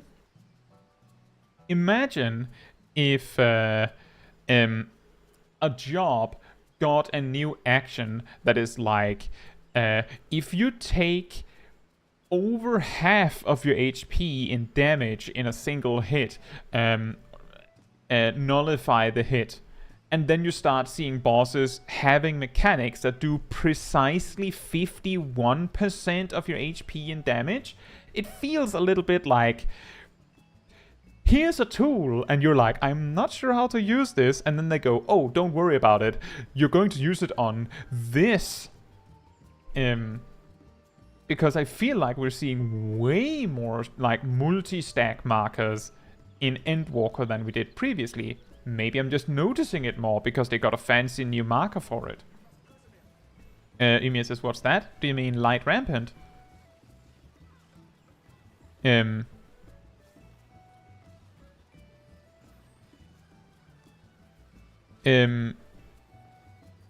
can't remember exactly the details, but I do believe light rampant is in E8 normal. It's just that it's very, very simplified compared to the Savage version.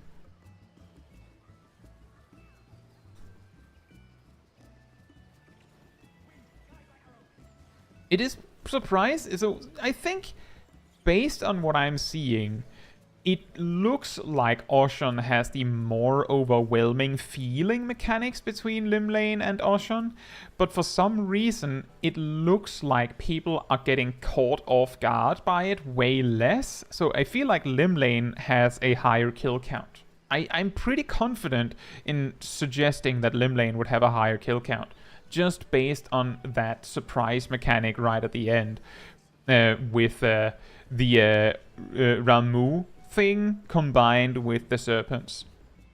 Hey Ryan. Hope you're doing well.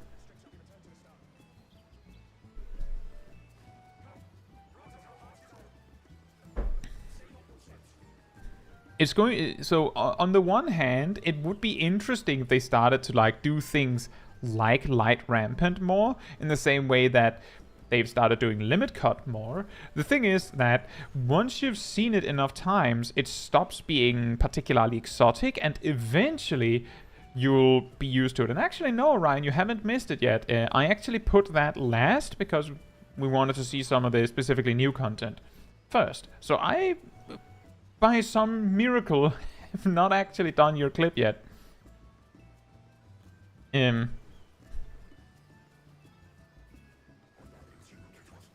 But I think it's... The thing is that if they start using mechanics that are very similar to really difficult mechanics, then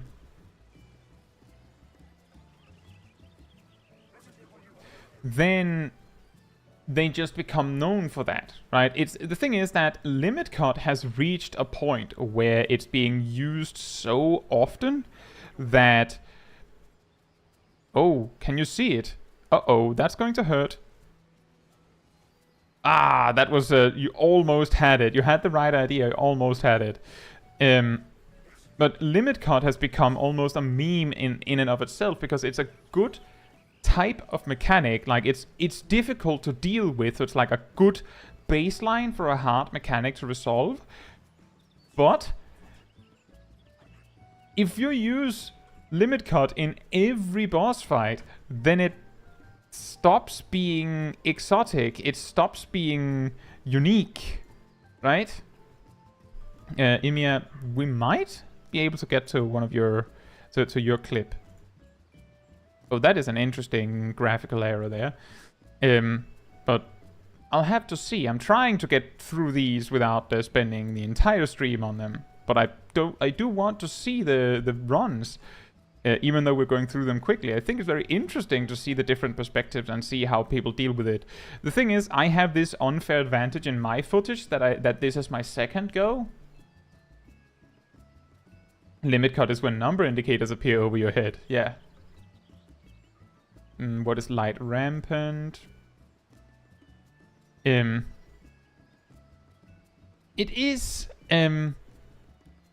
if I remember correctly, it's like a combination of soaking towers and pointing cleaves away. Something like that. Dice mechanic is something that is often also referred to as acceleration bomb, yes.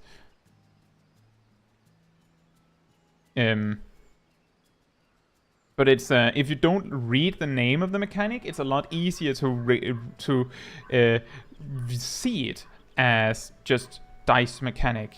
Did I miss me accidentally killing a DPS with the tank buster? I think I did.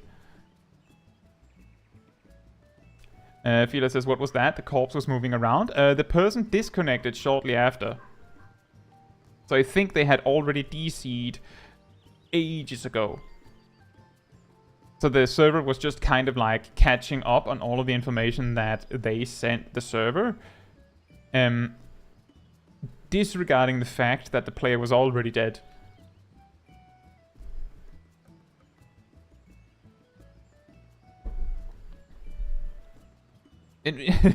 I was looking at that very confused as well, so yeah, I get that. But I got my answer after I saw them disconnect. Also, I did the thing again. I just wanted to rewind to show that. You see me resolve. I go, this is a safe spot. Oh, I need to deal with the middle line. That's a safe spot. Go over there. Then I see this. Oh, I need to get away from the circle AoE.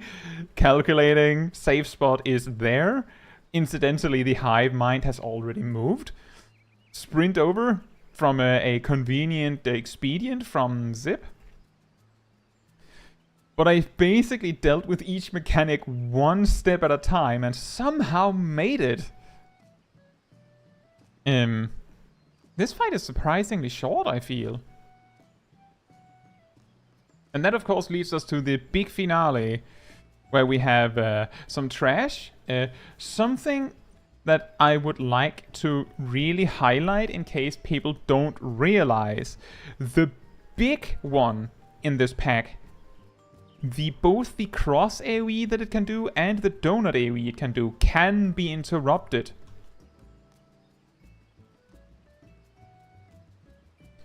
It can be interrupted. Fila asks, did you all not have any trouble during the first mob pack?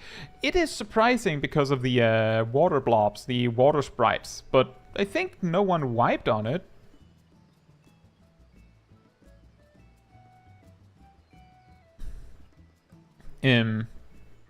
Yeah, these can be interrupted. Just keep that in mind. They can be interrupted.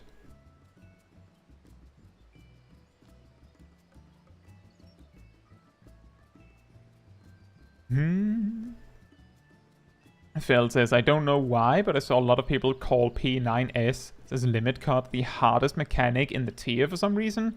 Well, this is something that I talked about just earlier this stream. What makes the math robot in Lighthouse really hard is personal responsibility. So that it might be the reason why a lot of people see it as extra difficult, is specifically because it's personal responsibility. Construct 7.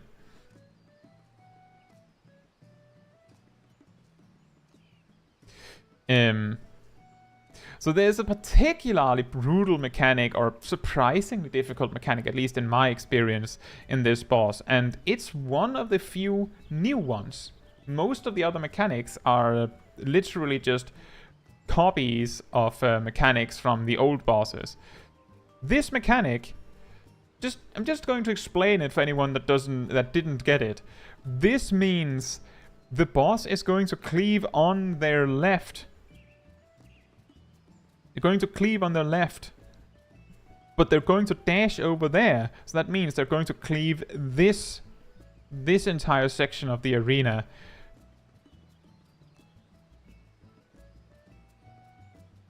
And then they're going to go over here and cleave on their left again. And then they're going to go over there and cleave on their right. I had a lot of difficulty understanding this on stream, so I basically just got donked on every time. And as you can see, 1, 2, 3, 4, 5, 6, 7, 8, 9. We have an alliance raid that is like an alliance that is basically completely dead if they don't get outside assistance. Just like that. And that is also true, Ryan. That was also something that I said that was, in fairness, Construct 7 could do a much better job about actually highlighting what it's telling you. Like, maybe a voice line? Maybe a voice line? Maybe some other, like, clear indicator instead of just a classic text box where they normally put, you know, not mechanics. And then the boss does it again. Oh, that was very effective. I got around 8 kills for that. Maybe I should do it again. Left, right. And a donut.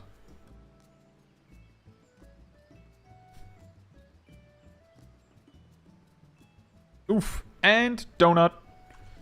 1, 2, 3. How many of them were actually still dead? Let me just take that one again. There's 2 dead before the mechanic resolves. 1, 2... Wait, those are still alive.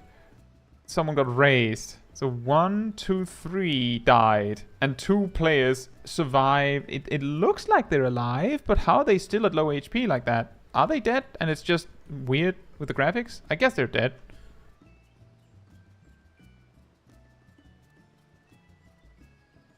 And then we have all of the old boss mechanics, where we have the moons.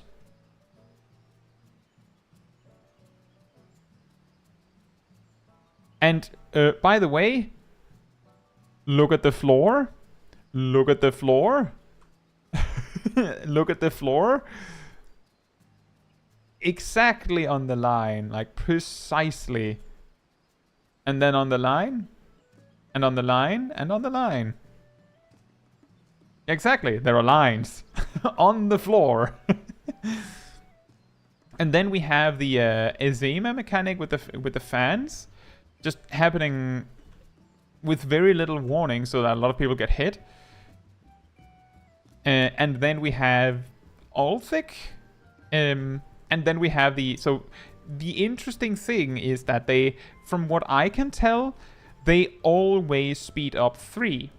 And they will always do it. Like, they will always speed up 3. So this mechanic mix-up is that it's 3-1-2. And it's always 3-1-2. I like that sudden swing of the camera. Like, oops. Wait, wasn't it 3? Let me just get that again. Yeah, 3? But, oh, it switched the numbers when the time was changed. I never noticed that they actually switched the time. And now we have 1, 2, 3, 4, 5, 6, 7, 8 dead.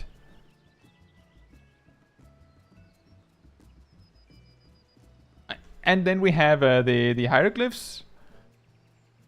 With the thing is, what I feel is really funny is that all of the old mechanics from the previous Alliance Raid parts feel a lot more interesting to see in this fight. The ones that we have just seen in this fight feel like, just like, I mean, I kind of expected it to happen, but really? And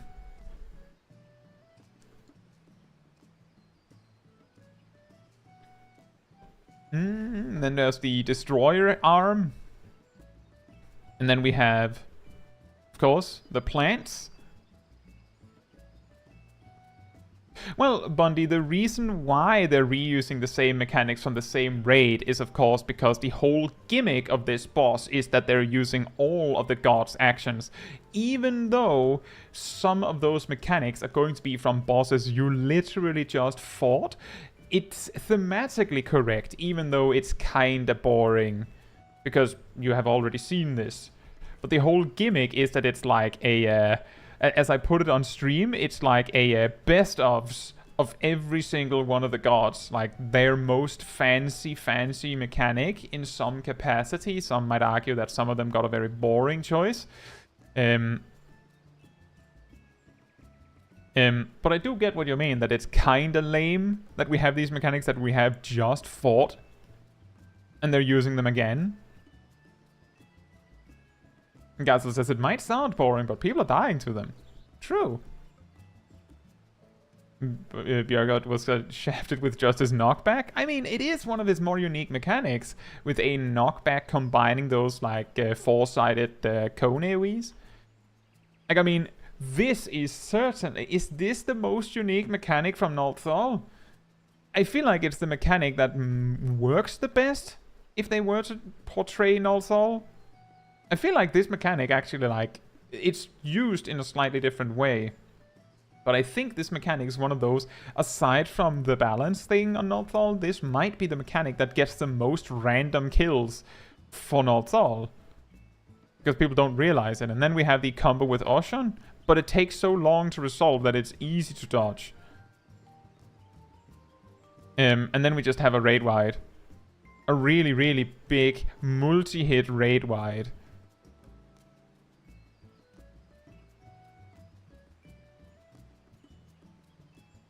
Wait, did the last hit not do any damage? What? Oh, it did. It's just you had a monstrous shield up. And that was basically the fight. Yeah, imagine you had scales of Nalthal on the final boss, just randomly. You just have to scale correctly. Could you imagine the amount of trolling that would happen with that?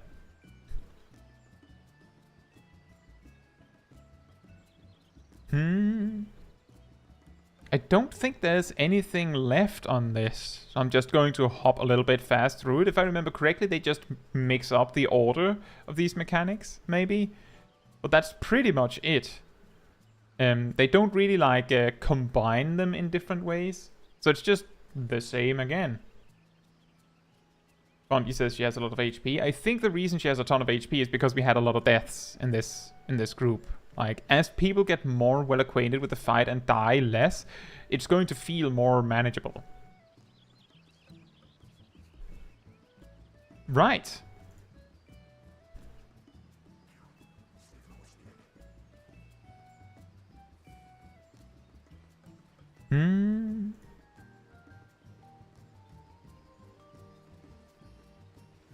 I think you mean million, right?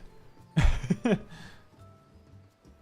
I think the reason why she has that much HP is that they want to be absolutely sure that everyone, like, that they get to show off all of the mechanics. Like, could you imagine if you don't even get to see all of the gods do their thing?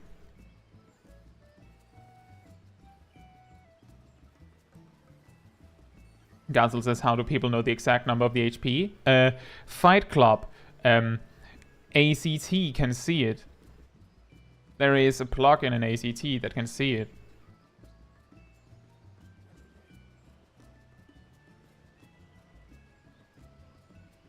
So that's why they know exactly. They can just have like an overlay that says exactly how much HP the boss has.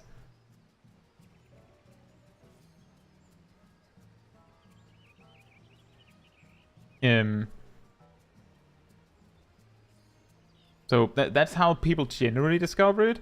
They might also just be able to data mine it.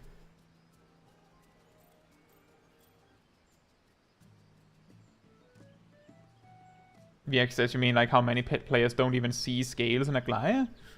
Exactly like that. Bondi says there were bosses in Nier before Stat Squish with less HP. I mean, I've repeatedly said that I feel like the boss fights in all 3 Nier raids have become longer since the Stat Squish. And I don't know if it's because people are failing the mechanics a lot, or if it's because they're just weirdly scaled. Right, so how many get killed in this one? We have left and left and right. Wasn't that the same combination as Gazel? Left, left, and right. Oh, see, only 2. Incredible.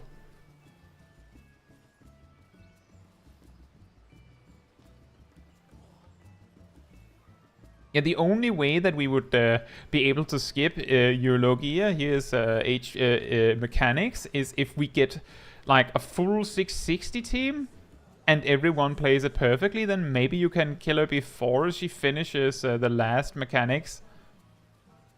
Oh. 1, 2, 3, 4, 5, 6, 7, 8, 9, 10, 11 dead. I don't know if there was any repeats, but your alliance looks not good right now, Matthew.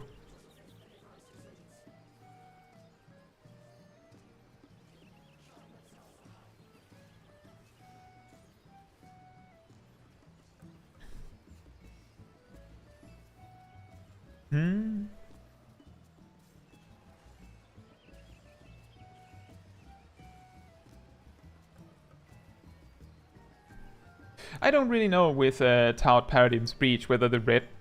Interesting choice to open your inventory at that moment. Did you need an ether? Use an ether! But I don't know if the red girl or the final boss in Tout Paradigm's Breach is harder. I feel like it's somehow the red girl. Just because of how the mechanics are difficult. A lot of people don't realize that, oh, you need to actually pay attention to the chain on you and the direction she's forcing you in, for example.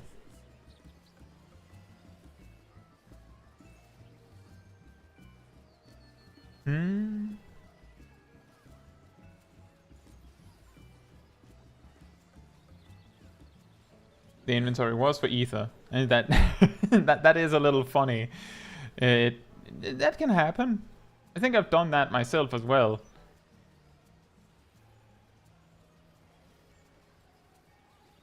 Bundy, the sonar indicator is just saying I'm going to turn 90 degrees in this direction. as opposed to 180 degrees.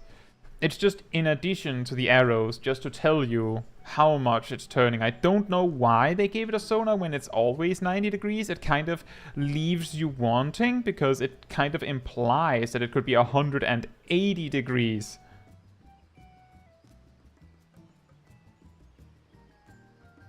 Well, the thing is, the I'm rotating indicator can both mean a 90 degrees or 180 degrees or 270 degrees for all we know, but it really does look like it could have been more, right? Because it's always 90 degrees. It would have made more sense if sometimes it was 180 degrees, or maybe sometimes it was 270 degrees, so you have to like go like, wait, no, that's 90 degrees in the opposite direction, or something like that. My guess is that there's a possibility that in testing they discovered that it was a little too mean if it could spin, like if it could randomly spin different amounts. 360 degrees. Just spins the whole thing and just plants it where it was originally. There you go. Surprised? Yeah, that's what I thought. So my guess is that it might be for clarity. It could also be that they originally planned for it to have more variety and they just didn't use it. Or maybe they plan to make that like a recurring kind of mechanic. Maybe we'll see such an indicator more in Dawn Trail. By the way, didn't she have like 30% HP in Gazel's group at this point? I think you're going to see all of the nearly all of the mechanics play out again in this group. This is insane. Ah, I see, Bond. Yeah, I get what you mean. That it could have meant something completely different. I get what you mean. I think like with that mechanic, I feel like in a weird way, because it's Thaliak, I feel like it's somehow thematically fitting that the mechanic actually is like based in an overwhelming amount of information, because he puts down the squares, then he gives you a debuff that doesn't explain what it does, and then he puts out the weird indicator and the spinning marker, so you're sitting there like, oh, that's a lot of things to take in, and then it turns out that it's just this. Like, maybe the point of the mechanic is that they're intentionally using the markers thematically to be like, Thaliak is overwhelming you with information to confuse you. Which could make sense, given that he's like a scholar kind of guy, right? Not even a kind of guy, it's basically the scholar, right? So that's my best guess as to the explanation, is that it is intentionally confusing. A little bit how Ocean has those mechanics where he's basically doing a big circle AoE, but the way it's presented is that there's these arrows going forward and then spinning in. Not all knowledge is wisdom. Yeah, exactly. So that is my best explanation, that maybe that it's overwhelming amounts of information, which I think that is actually pretty interesting, because a while back I played with the idea of, if my character was a boss, like a boss fight in the game, how would that look? And one of the mechanics that I wanted, like that I drew a concept of, was basically overwhelming amounts of information, like using an extravagant amount of markers to just completely overwhelm the player, and then have you deal with it. Like, just give you so much information that you had to like sit and sift through the information to figure out what part of this am I actually supposed to be reading, understanding. So like I can totally see how that would be kind of unique and interesting. So my free company at the time said that they weren't surprised that I would come up with a mechanic like that. They also said that they were very happy that I'm not allowed to make boss mechanics.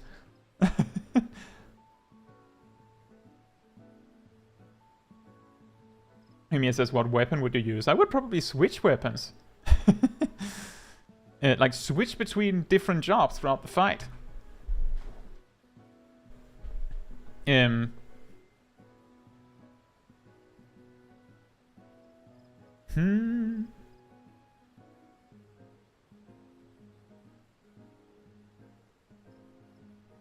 Oh yeah, so something funny happened in this particular boss fight for me. I was just sitting there thinking, what was it? What was it?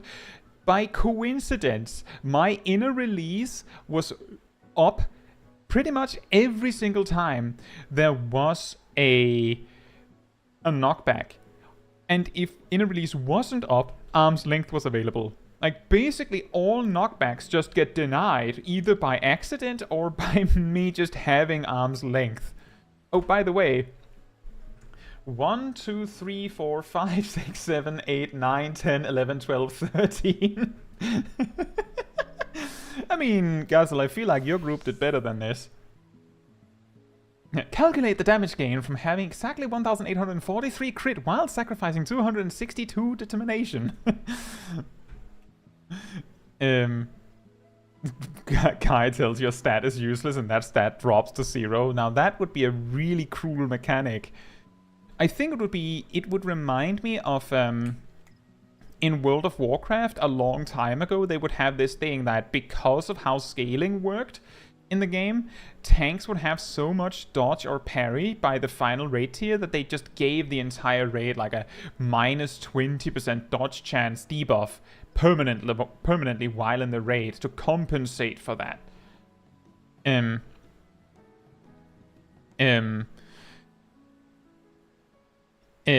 Like, it would just be like, oh, to fix that crit is brokenly strong because you scale too well, you lose 20% crit. Like, just crit rate and crit damage.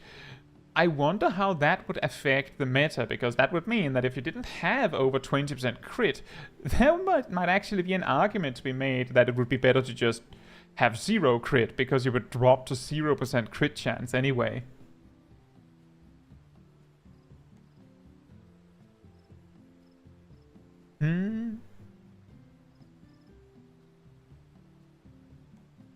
Yeah, so far I haven't been pushed by anything. I also didn't get pushed by very much on Ocean, if you noticed.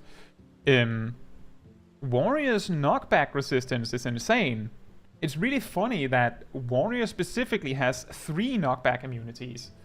Just Warrior has that. I don't think any other job has something like that. Or am I just misremembering? I'm pretty sure Warrior's like the only job that has like an extra knockback immunity. Right? I'm pretty sure. Also, 31% when the fight kind of resets. And Matthews was at 40%. Paladin used it. Was Tempered Will a Paladin specific thing, or was it like a... Oh yeah, that was a Paladin thing. I do remember that. Tanks used to have like a ridiculous amount of cooldowns to choose from, also with roll action, so it was a little overwhelming at times. I do believe Paladin kept had both arm's length and Tempered Will at some point. Exactly, guys. So inner release, arm's length, and Holmgang, because Holmgang for some reason has a hidden knockback immunity baked into it. And yeah, kind of Onslaught. It's not surprising that a lot of knockback effects stun you leading up to it to make sure you can't just cheese it. Right. That was 3 different takes of the new Alliance raid, so I hope you found those interesting. I realized as we got to the later parts of it that there wasn't very much to say.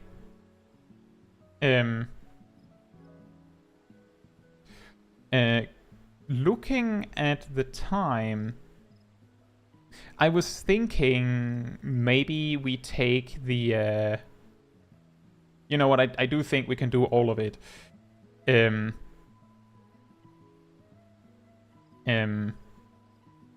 Let me check something. Close this. Close this.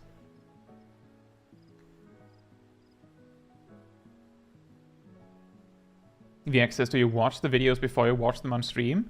I react to them on stream specifically. The only reason why I knew what was happening in the warrior footage there was because Well, I was there. But normally I do not watch the clips that you post to me in full before the stream. I usually check to see if there's anything I need to worry about. Like, for example, maybe you were listening to some copyrighted music, then I would have to mute your footage. But generally I don't, specifically because then we see this together, right? Speaking of, I'm starting to see that I think we spent over an hour on the alliance raids. I don't have very much to add on this boss kill, so we can see that, but maybe we should also take that next time, so that instead we can focus on some advice. For example, Orion has a clip. There was the PvP thing, and then maybe a clip for Ymir, who did post their clip a while back. Right? So maybe we take this next time. Then other people have also had more of a chance to actually see the new trials, that they can watch this with us. Then we can just keep Matthew's clear, so that we can see how it looks when you get the first clear. Is that alright? That good? Yeah, I know, Ymir. The thing is that because we only do tea time every other week, if you post a clip like right after tea time, then it's already going to be 2 weeks. Like, so it's hard. I'm trying my best.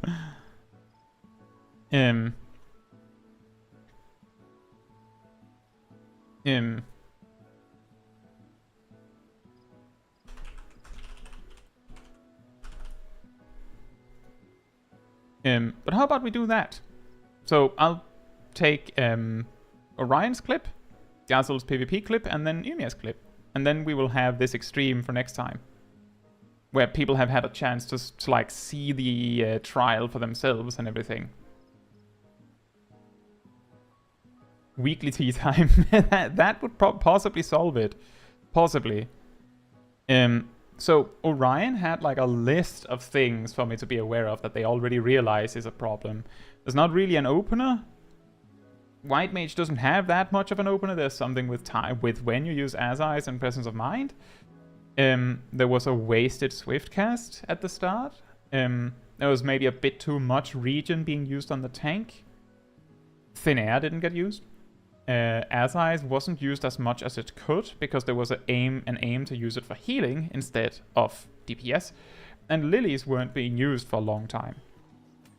So that's what we're going to be interested in. Let me just do... Oh, it's fine.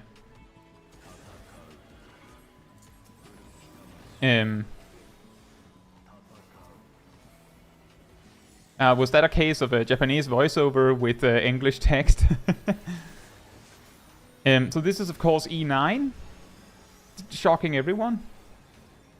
Mr. Sivanalysis yelled at me. So far, that's a little late to use Presence of Mind, I think.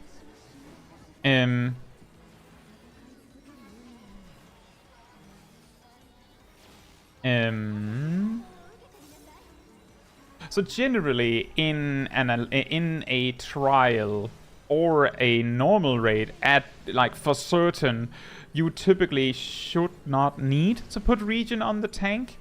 Often the damage is going to be so aggressive that you would be better served by using Medica 2 for everyone if you have to cast something. So like I probably used regen on the tank when it wasn't needed is very likely to be like, yes, correct. But sometimes in Savage raids, I could imagine, like when you're proccing, that the tank might benefit from the extra healing, especially if the boss is very overwhelming with the passive damage.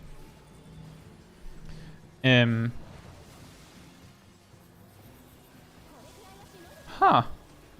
1080-50. But this is, by the way, this is normal. This is not Savage. This is just normal. I'm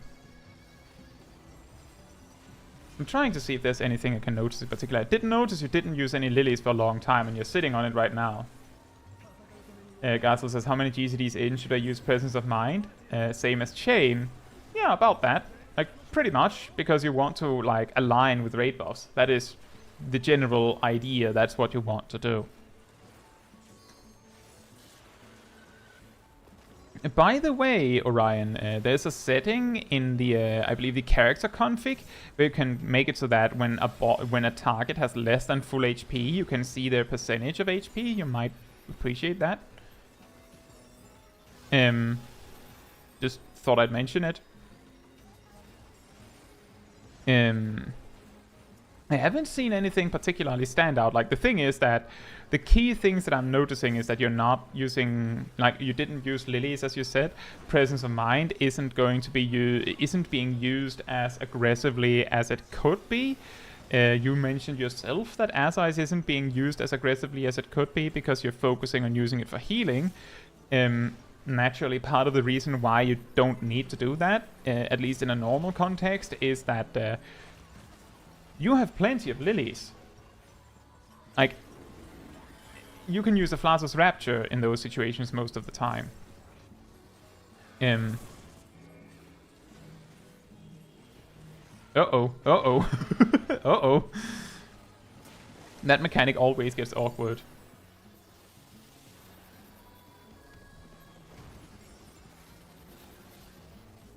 Matthew says either Glare Dia, Glare, Presence of Mind, or Glare Azai. Glare Dia, Glare, Presence of Mind, Glare Azai's, or Glare Dia, Glare, Swift Cast, Glare Azai's, Presence of Mind. And yeah, that sounds about right.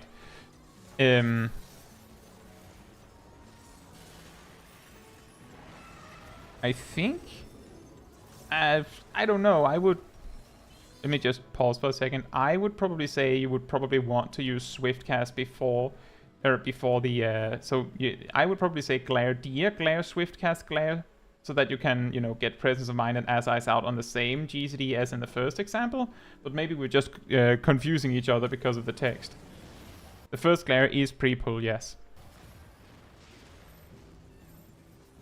Which means in a casual context where you might not have a chance to get a pull timer, you might just skip that.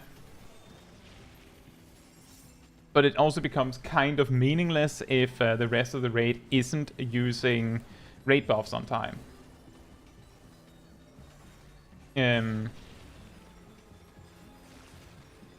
Fila says, I did Glare Dia as I Presence of Mind Glare. If you're in an uncoordinated raid team where raid buffs are coming out all willy-nilly, it doesn't really matter that much. No,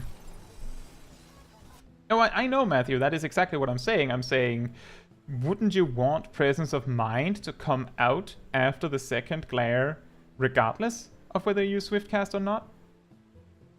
I'm pretty sure you would. I'm pretty sure you would.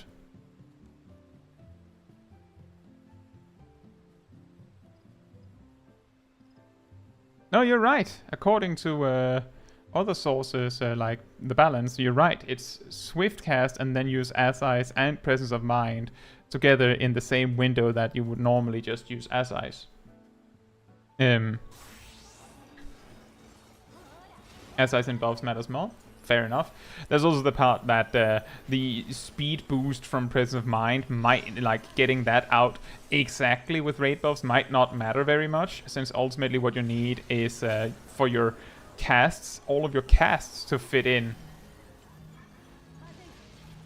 But I don't really like the particular things that are weird or off in this run, Orion, is mainly like things you pointed out yourself. And as I said, and I mentioned for Fila, if your team isn't actually like coordinating raid buffs, then it doesn't matter that much. My suggestion, just to be completely clear on this, if you're playing casual as a white mage, then You can choose to wait a few GCDs with Presence of Mind and Allies to see if anyone else is putting out some raid buffs. Just like exactly as in the opener as described with Glare, Dia, Glare, Presence of Mind, and then Glare Allies, you can do that. But if people are like just slamming down their raid buffs immediately, then you might also have reason to just use Presence of Mind earlier. If you're doing extreme or savage content, you can generally assume that people are using the openers correctly. But in casual content, sometimes adapting to what other people are doing can be helpful if you have the space to do that.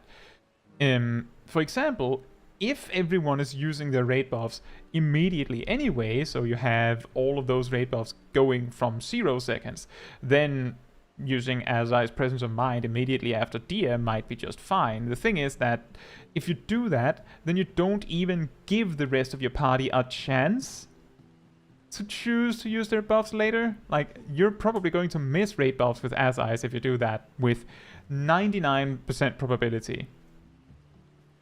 But overall, Ryan, I think the main advice I would say is you should consider using Allies on cooldown.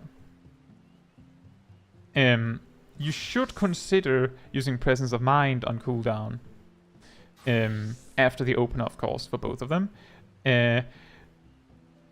Lilies are a really complicated conversation, and the reason for that is that technically you only get a reward for every third lily you spend. So if the boss is going to die in less than a minute and you don't have 3 lilies, then technically the unfinished blood lily that you have is effectively a DPS loss, you could say. If we're looking at it through the eyes of you can't cast any healing spells, it has to be OGCD only, which can be a little overwhelming at times. But ultimately, the argument for white mages using lilies is that technically they're DPS neutral, and if you use them during raid buffs, they're actually a DPS gain if you use them correctly during raid buffs. But if you don't reach the lily itself, like you don't get to use a Flatus Misery, then they did 0 damage. Like, 1 Afflatus Solace is a 310 potency loss. 2 Afflatus Solace is a 620 potency loss. But 3 Afflatus Solace and an Afflatus Misery is DPS neutral. So, like, whether it was good or bad that you didn't use your lilies much is hard to decide, I think. If you were playing in, like, a coordinated group, doing an extreme, maybe a savage, then you could probably assume that raid buffs are coming out somewhat predictably, so you could expect to get a Flatus Misery with buffs every 2 minutes. But other than that, I think there is an argument to be made that if you don't, like, especially in casual content, if you don't need the lily for any reason, then you might not have to spend it. But this is like, I want to be completely clear, because as Matthew said, highlighted the optimal openers, that is perfectly good. What I'm talking about is, let's say your party is completely unpredictable and you can't trust them.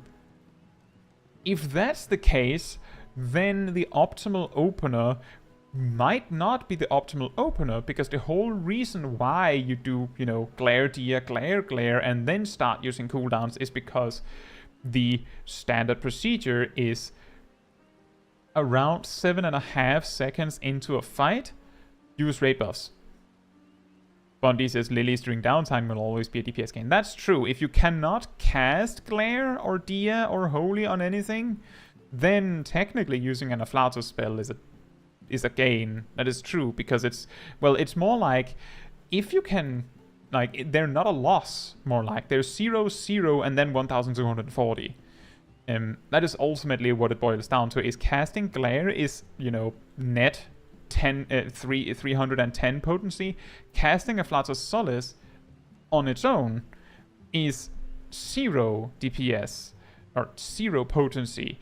But once you've cast 3 of them, you get a potency gain. So Afflatus Solace is not a DPS loss, it's more that casting Glare is a DPS gain. But if you remove Glare from the equation, by virtue of Glare not having a target, then Afflatus Solace doesn't cost anything, and if you get to cast enough of them, then it's a DPS gain. So that is very true. And it's useful for movement, yes. Right. I hope you could use that, Orion. With that, we have a 1v1 duel, and then I'll look at the Imius clip. Right? And we're going to see the fight. Let's see, how long is it? It stops here, so it's around 3 minutes.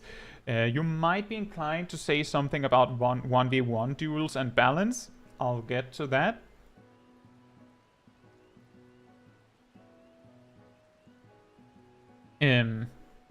So we have a duel between an astrologian and a ninja, which is already a very, very difficult fight, I would say, because the ninja has shields, the ninja has healing, the astrologian has healing, but the ninja has very little party support, whereas the astrologian's toolkit is mainly party support.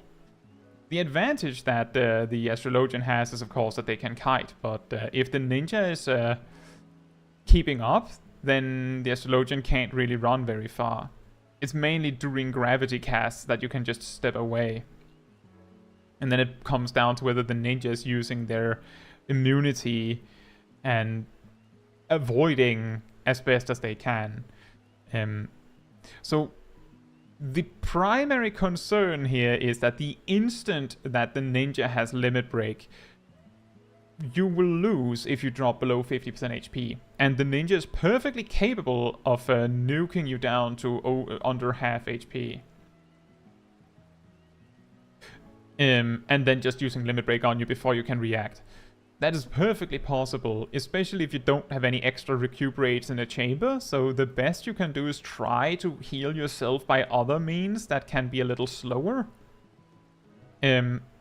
So what I'm interested in is your limit break bar. Let me just check something. Just gonna pause this.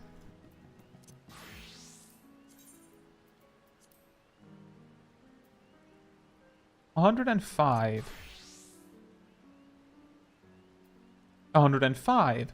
Okay, so assuming no one built some limit break gauge before this duel, then this limit break bar over here indicates precisely when the ninja has their limit break. And that means the moment your limit break is available, you cannot drop below 50% HP. Starting a duel resets limit gauge. Oh, okay, I couldn't remember if that was the case, so I just wanted to be sure to be on the safe side. That's good. So now the ninja has limit break. The ninja now just has to get you down under 50% reliably. The only thing you can do about that is if you can somehow make them waste their limit break by clicking your heal exactly right so that their limit break fails to work. Which didn't happen. Actually, wait a minute. What happened there?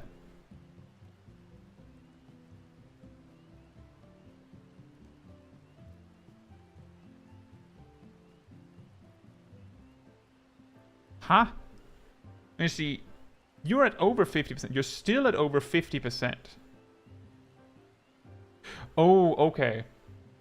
They hit you with the assassinate and simultaneously clicked the limit break so that you dropped to under 50 in the same moment.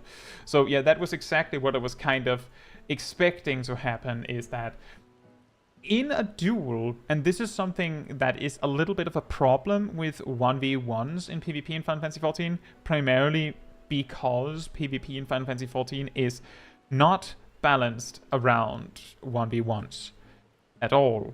It's primarily balanced around Crystalline Conflict, which is 5v5, right?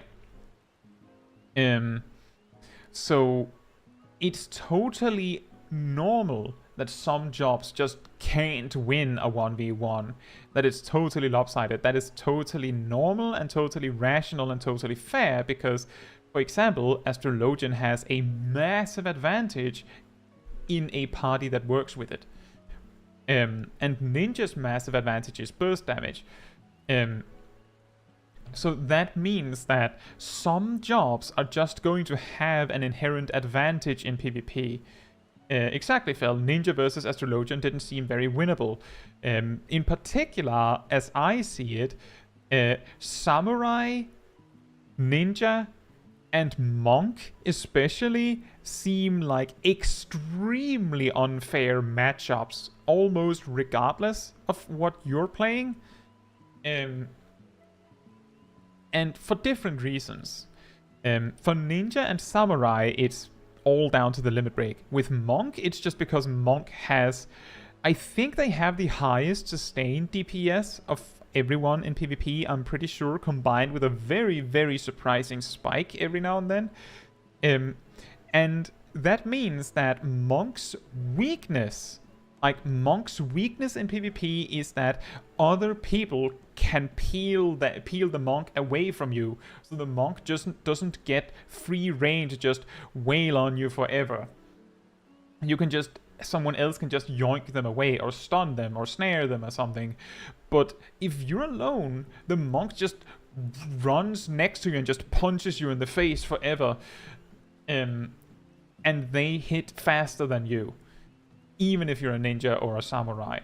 Oh yeah, Red Mage is also a pretty good example. Red Mage has like the biggest concentrated burst that just comes like lightning from a blue sky, just out of nowhere. The only thing you can do about that is mainly guard when they do their burst. But given that there's no one else here, if you guard, they'll just wait for you to stop guarding and then continue the combo.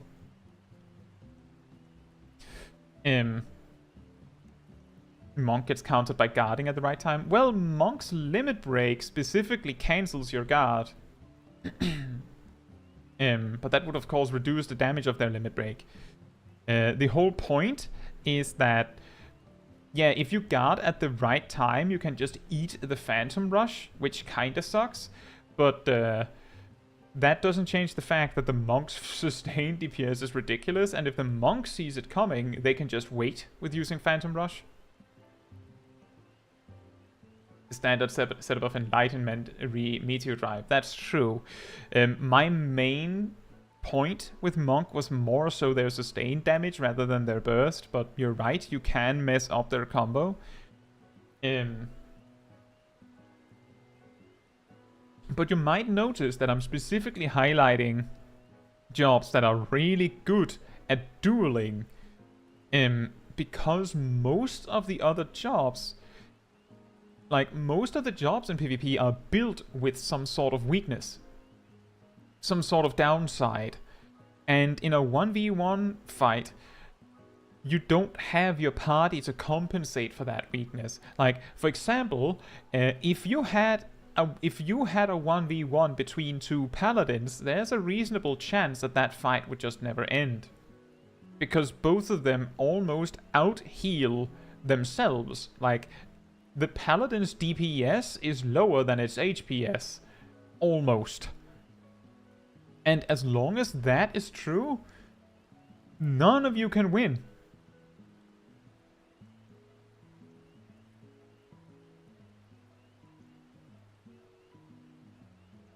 Yeah, exactly, Phil. Monk's role in PvP is this guy is dead. You can just harass one person endlessly. And that means, of course, that those kinds of advantages are really hard to deal with. Red Mage has really easy access to a burst. So if a Red Mage is up against a ninja or a samurai, the Red Mage is primarily interested in doing his 1-2-3 combo and then just leaving. Just use sprint and just run away from them until it can do 1-2-3 combo again. I'm pretty sure that would be a pretty effective strategy. You just 1-2-3 combo, displacement, the flare, and just bolt. Just run around the dueling arena until they can do it again. And normally the Red Mage's weakness in that is that they might not get the leading part of that. Like, they might just die if the party, like, supports each other. But that, of course, means that all of the jobs that don't have the damage to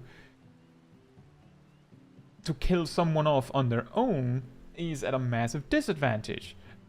Which is to say that next time you go into, like, if there will be a next time, Gazel, and next time there is a 1v1 dueling event of some sort, my advice would be to look into what jobs are really, really good at 1v1s, because there is a huge amount of jobs that are not good at 1v1s.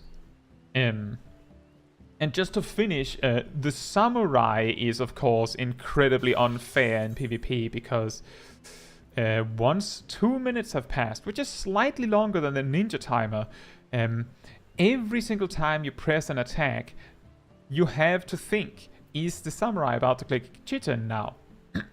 And if samurai presses Chitin and you hit them, you lose. Like, the samurai doesn't even have to do anything else. The samurai just has to hold on and survive, and then trick you into hitting them just at the wrong time. So the only thing the samurai has to do is try and do something that might convince you into thinking that they won't click Chitin. And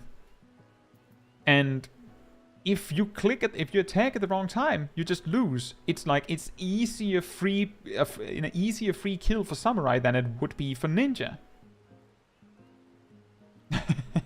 Paladin is great for making duels last way longer than they should. They can make your opponent die of old age. That is a good point. I believe the closest you can, like, again, the reason why Paladin might not be recommended for dueling is that it's hard countered by samurai being capable of just one-shotting you.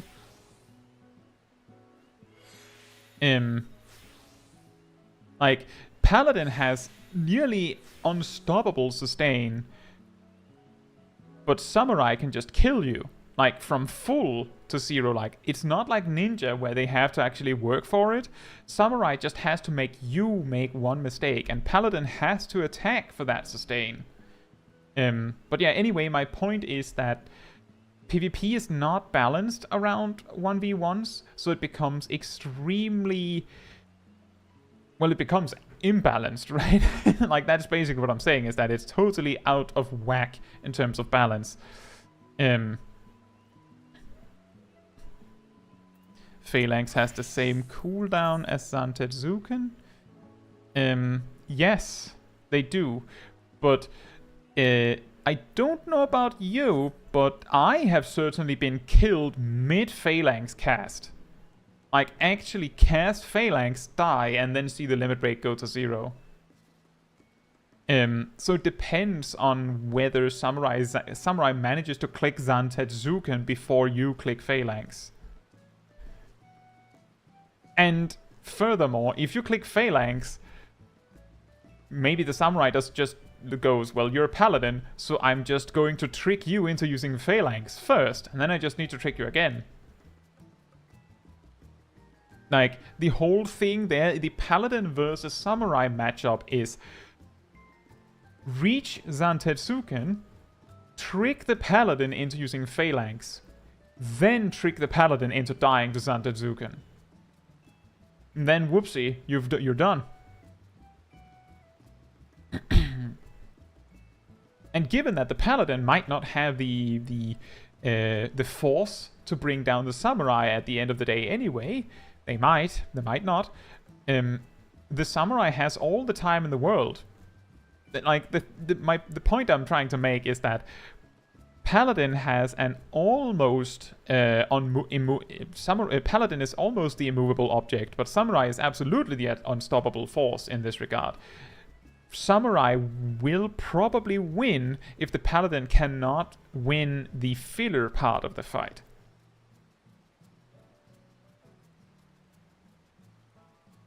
Ymia says, how do glasses stick to my character's face? You glue it to your hair.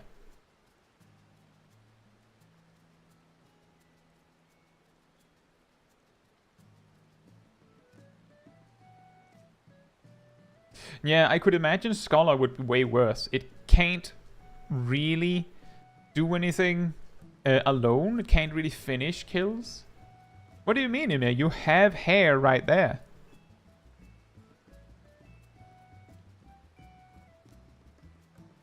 But yeah, point is, 1v1s are ruled by a select few jobs.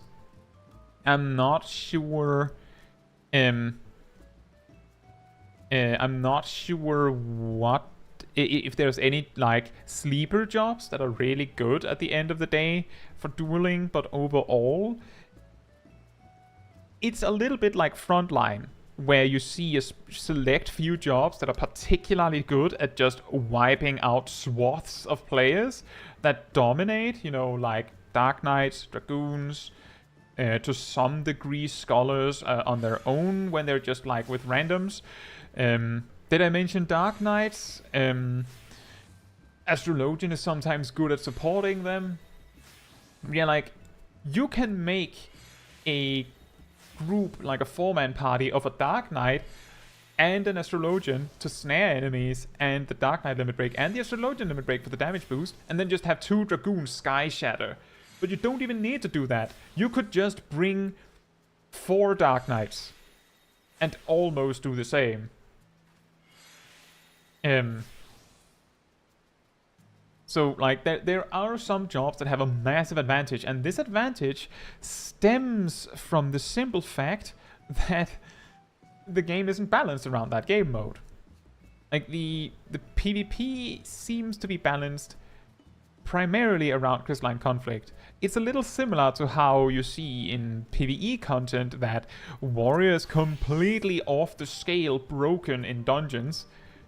But that's okay, because they're fine in like in Savage Raids, for example. Dark Knights have a little bit of a problem sometimes in dungeons. Like, it's fine. If the healer's fine, then the Dark Knight is fine. But they certainly are the most dependent on a healer being good of the 4 tanks at max level. But that's fine, because Dark Knight is fine in Savage Raiding. Right. So that was mainly what I like. I think it was an interesting fight. You tried your best, Gazel, but basically what I anticipated would happen happened, unfortunately. So with that, and then we have Ymir.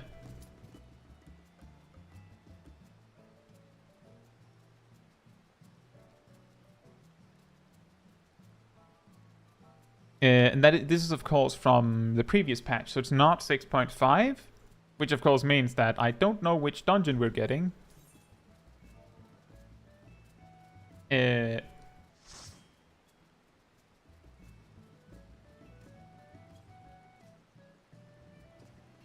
Let me just turn off the sound here.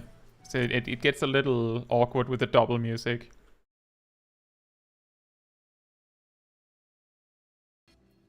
So we have the Ether font, which we will continue to see for months.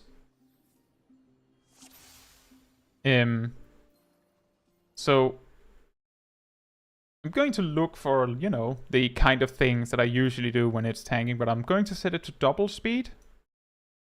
Hope that is all right. You have the Tomahawk pull into the Provoke. That is very nice. That is a very nice pull for 3-pack. That is exactly how I do it. You were very unlucky with I think did the overpower miss? Well, it hit something, but it's not too bad.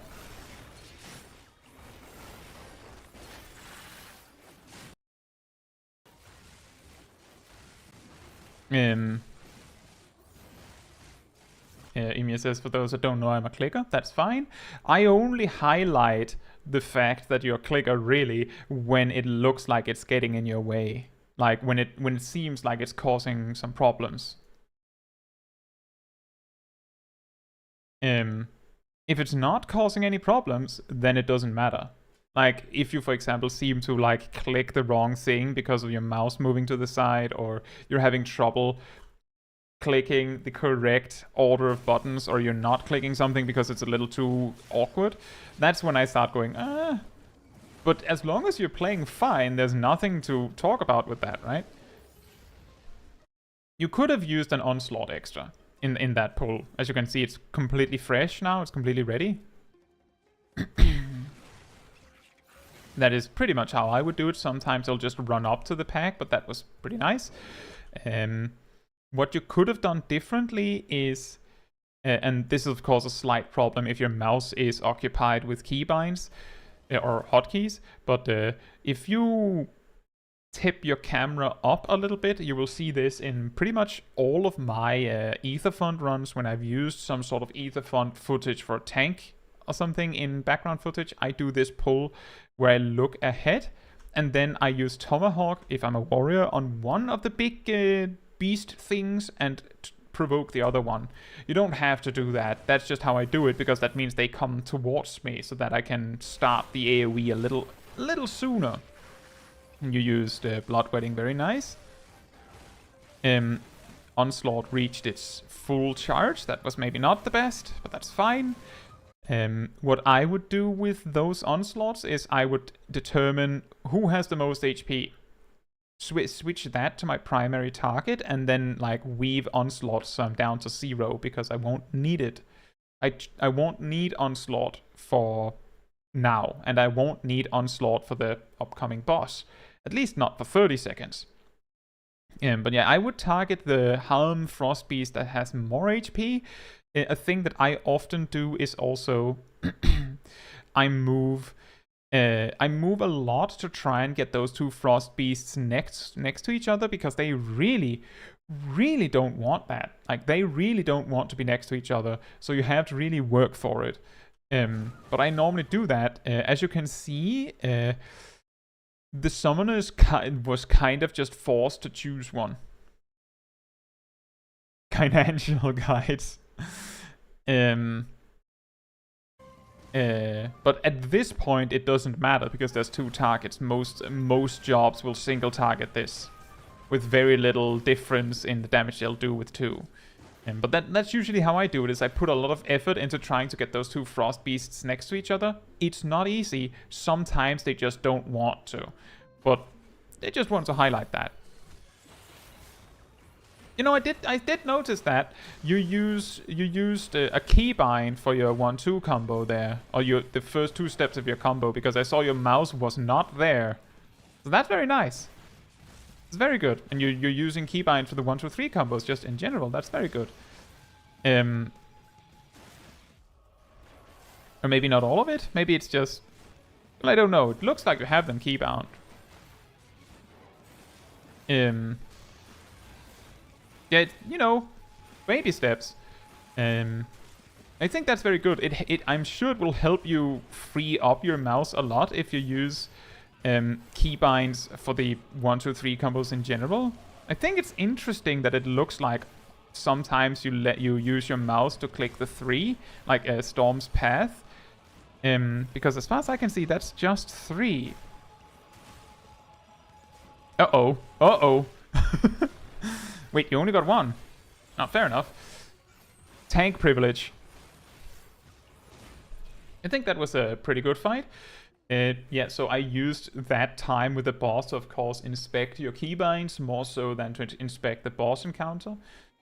For the AoE pack. This was your... Did no one pick the loot? Oh. Sad loot goblin. Sad loot goblin noises. Oh. The 0 and double S have been changed to M4 and M5. As long as it works for you. Like, I don't, like, the thing I'm looking for is not whether you're actually clicking the keybinds, or whether you are, like, what keybinds they are. You could have had them be I, O, and K for all I care. If that works for you, awesome. Very good. I'm mostly caring about whether you are introducing some keybinds. As I said, it's... You don't have to be, like, you can be a clicker if you want to. You can do the hardest content in the game, by the way, Onslaught. Oh, you did use Bloodwedding there, good. But yeah, Onslaught. You can be a clicker. You can do the hardest content in the game as a clicker. But I think it's easier if you add some keybinds. The more keybinds, the better, because then you can focus on using the mouse for what it does best, like controlling your camera, so you don't have to run at enemies with your camera facing down, because that's where you left it. It means that you don't have to like keep as much track of where your mouse is, except when you need to click something specific, because you don't need to figure out where your mouse is to click your keybinds. Don't know how much you do that. But it frees up your eyes' attention, because you don't. Most people don't need to look at the keyboard to know what they're clicking on when they're like gamers. So it's just saying that you don't have to be a big smart keyboard master, something fancy. You don't have to do that. Clicking is fine. I just think that it'll give you a chance to be better. Like, it removes some obstacles. Because the thing is, you can learn and have keybinds for all of your buttons, and then you can still click if you have to. Like, I'm not joking. Sometimes when I'm like in a dungeon off stream, I might click a keybind with my mouse like down on the left side of my hotbar, which I don't have keybound on my mouse, or if I need to, hold shift or something, if I'm like in the middle of a boss fight like this, then I might have to click heavy swing with my mouse on the screen. So like, there's a benefit to being able to know how to play the game with keybinds, because it doesn't prevent you from using your mouse. Like, you can just do both. Depending on what's most convenient in that very moment. What I'm saying is that if you can do many of your keybinds with your left hand on the keyboard, or if you're left-handed, you might have your like a left-handed keyboard, which means that you're maybe managing it with your right hand. Then you free up the ability to use whichever hand you want for something else, meaning that you can drink tea better, or drink water better, or eat a whole cheese wheel better. I play with my toes sometimes. That sounds extremely difficult, Coco. I don't know how to do that. I find it difficult enough to write a message on my keyboard while standing. Like, the simple fact of like having to lean down and at a weird angle makes it hard.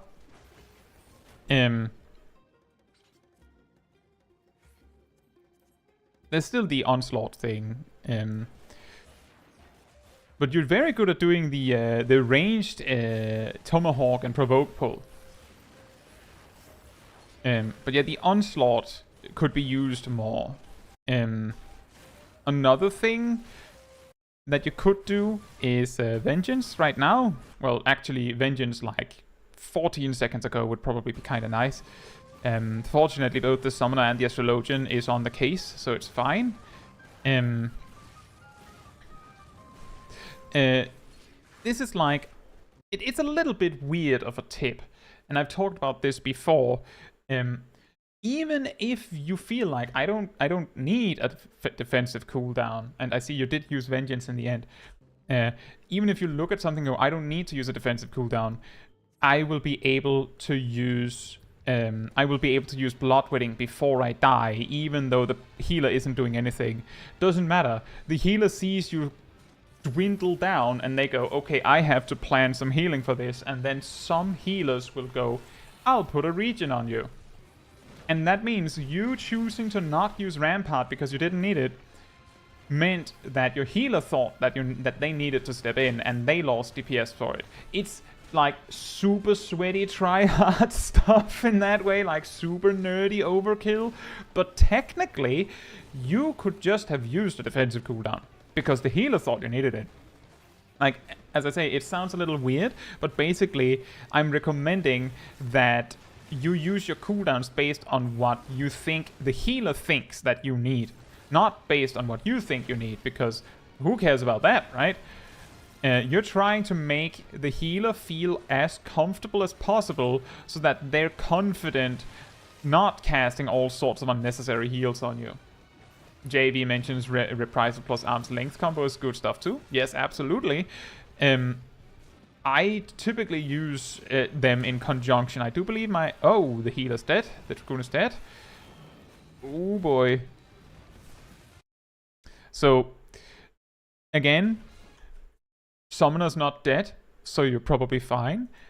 What I would do in a situation like this, right now you have the situation that you're a warrior. You can probably solo this boss, so you're not that worried about everyone else dying. But if the summoner dies, then you will have to solo the boss. What I would do in this situation is I would probably use reprisal for this mechanic. I would also immediately view Bloodwedding as don't use this. I will save Nascent Flash for when the summoner needs it, and then I will use Nascent Flash in the summoner. I would try to keep the summoner healthy and alive so that they can stick around to res everyone else. And I would still do that, even when their Slogian has a raise awaiting. And then you did use Bloodwedding. It's fine. Like as I said, if you kill the boss, and looking at the time of this video, you are, no big deal. I'm just saying this is what I would do in this situation. I would use reprisal for any AoE damage the boss is using, because now the healer's dead, they can't deal with it. And I would try to save Nascent Flash to heal others. Like the instant that the healer's alive, I just drop the summoner like an old toy. Like, I don't want to play with you anymore. Now I have to use Nascent Flash on the healer because they're nearly dead. And just think like a healer, basically. And I also see that you're still very hesitant to use Onslaught. You almost used Onslaught there.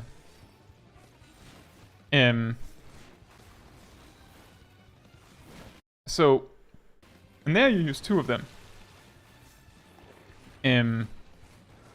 Is this the second Breathstroke or is this the first one? I feel like this is the second one.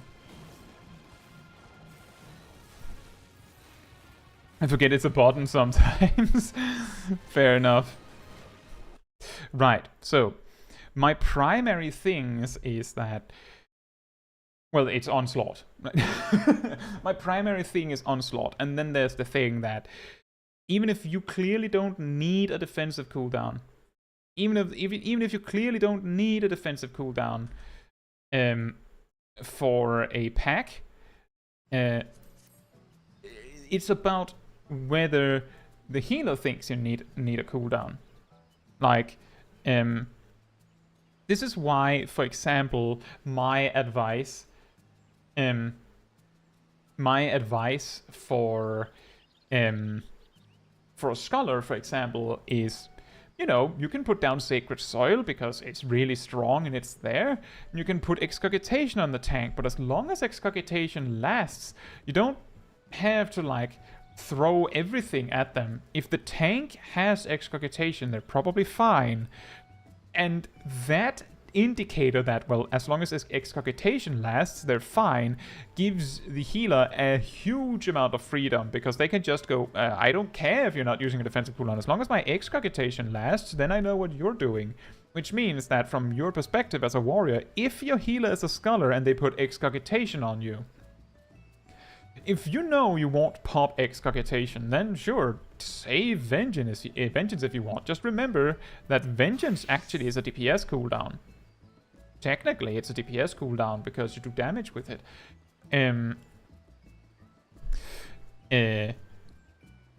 Which is part of the reason why I was more interested in you using Vengeance rather than the defensive component. But pretty much, with a warrior, the way I recommend you play it is, to some people, absurd overkill, because in most dungeons you don't need it. But I recommend you use Bloodwedding on cooldown, of course. The reason why I use it on cooldown is because if you're low enough that you get full value out of Bloodwedding, then your healer's already out of cooldowns. Because they don't know you're going to use Bloodwedding. They can't trust you because you're clearly not using it on cooldown. So they don't know when you're going to use it. So use it extremely aggressively. And then, when it drops, use Vengeance. Then there will be like a few seconds with no cooldown, use Bloodwetting again. Full health, and then when Bloodwetting runs out, you use Reprisal maybe. At that point, there's probably only 1 or 2 mobs left. Maybe you don't need to use Reprisal. But basically, the loop of Bloodwetting, then a defensive cooldown, like a different defensive cooldown, and then Bloodwetting again. Like, that is a really reliable loop. It's not that like involved. You have enough cooldowns. You have that amount of cooldowns, so you don't need to be stingy. You can both, JV. You can both do Bloodwetting on cooldown and use Vengeance after that, and use Equilibrium if for some reason you drop really low. You can, in the pull after, use Bloodwetting and then Rampart, and then Equilibrium will be ready again because it's on a 1-minute cooldown.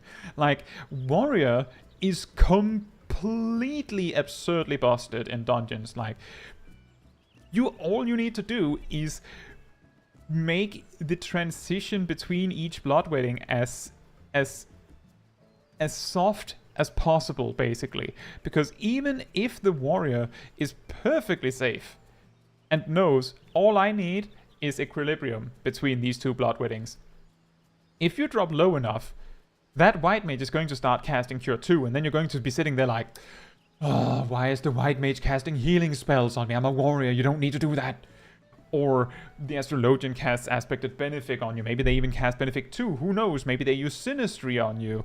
You see the Scholars start to wind up an Adlocurium. You see the Sage stop attacking to put your creation diagnosis on you. Basically, you don't have to be stingy, is all I'm saying. They could use a Lily, that is also true, and a good white mage will pretty much just go, oh nice, I needed to get rid of this one, and just throw a Lily at you. But the thing is, they might have used those Lilies between pulls where there's nothing to use Holy or Glare on, if they weren't suspicious you needed the healing. Like, the whole point is, it's not about what you need, because the warrior clearly doesn't need any help. Like, a good warrior doesn't need anyone. You could probably solo the Aether Font if you really want to with a warrior. Just, it's going to take a while, and you're going to need 3 people to queue in with you to enter, but technically you can probably solo it. But if you want the healer to do max damage, you have to convince the healer that you don't need it. You have to convince the healer that you don't need them. And if you can do that, then they will not waste any healing GCDs on you. The Astrologian will not be like, oh, I have to stop my card burst, that I had planned all along because the warrior's dropping low on HP for some reason, and then just as they cast out Essential Dignity, which they didn't want to do, that's when you click Bloodwetting. And then the Astrologian is sitting there like,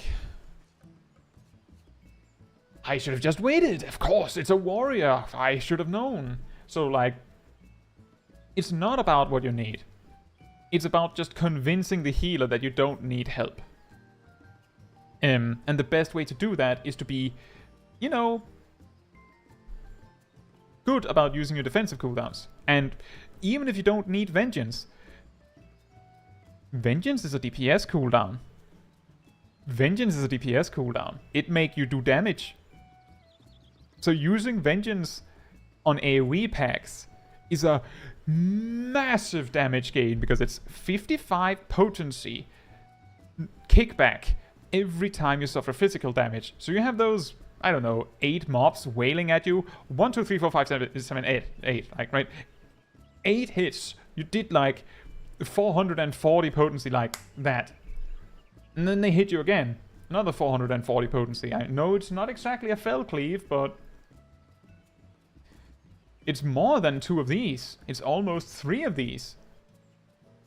Well, on a single target, so it's not that impressive, but it's actually exactly a storm's path if 8 mobs hit you with Vengeance. So like, if nothing else, think of the damage you could be doing by using Vengeance on cooldown. Call now for Damage Warrior. Bondi says, I want to submit ultimate footage someday for entertainment, but I don't want to take away from actual review. You're welcome to post it. As I said earlier, we reached a point where we had spent a lot of time looking at alliance raids. So I felt like it was better to like postpone the extreme clear from Matthew to next time. If I don't have time to check the ultimate footage that you posted, then we just check it later. But if we do have time, like, remember, I'll figure out what we need to what we need to review or not. So don't worry about that. If you want to submit some footage, then do it. I think some people in the Discord server also enjoy watching some of these clips in their own time. Like sometimes I've seen a clip where there's like 5 reactions on them because people were watching it, because people saw them. And sometimes I open these clips, which are private usually. So the only way for people to see them is if the owner has shared them, and maybe they have like 20 views. Because multiple people check them out. VX says, would you review duty support or trust footage? I could, but I would probably appreciate if you let me know what it is that you would like me to like look at. Like, is it something specific you would want like advice on? Because the primary purpose of reviewing footage is either if you want to show something entertaining or something cool or something interesting, or if you want advice from me. That is like the two sides. So you can do a duty support if you would rather like it just be you. But then I would of course like if you specify what it is that you would like me to talk on. Like if you don't say anything, then it can get very sporadic. Like for example with Ymir, I know that I've like talked about use bloodwetting on cooldown, do this, do that, which means that I will take a glance at it like, are you actually using bloodwetting on cooldown? And Ymir was mostly using bloodwetting on cooldown, so that was great. Ymir has introduced some keybinds, which I believe I also recommended last time, so that's also great. But then I get more picky and be like, oh, I see you're not using all of your onslaughts. You could use your onslaughts during buffs. VX says, I'd like to see how you react to keybinds from a console or controller player. Generally, it boils down to whether it looks like you're having problems because of your keybinds. I recall when Sharo posted a clip, I commented on the fact that they were not using sprint very much, but also sprint was kind of placed really awkwardly in their setup. So like I concluded that A, you're not using sprint as much as you maybe should, and B, you're doing that because you're forgetting sprint is there. Maybe put sprint somewhere more prominent. And I do believe they did, and it helped, and they used sprint more. So like, generally speaking, I'm not the guy that goes and says, oh, your keybinds are wrong. As a matter of fact, I do believe Ymir uses the exact same hotbar lineup as I do. The difference is that Ymir is a clicker.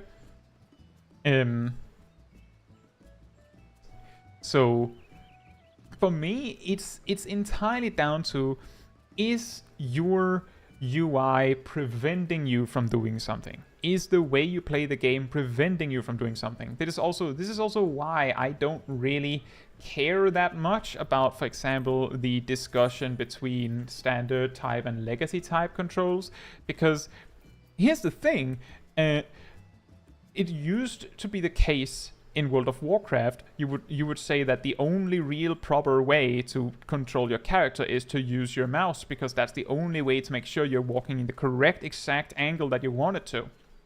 Which means that what I'm seeing when people are using legacy controls is, well, I mean, you would need to, let's see, is it this one? You would need to set it like this, then you would be able to like fine-tune control by like just being able to run in any direction. But the thing is, it doesn't like, unless you are to your detriment backpedaling like this for things where you shouldn't, it's no problem. Like, you don't need to be looking at the boss all the time. Like, there's no problem in like dodging a mechanic where you have to run away by turning your camera and like running and strafing away and then turning the camera again. The problems arise if the standard type controls get in your way.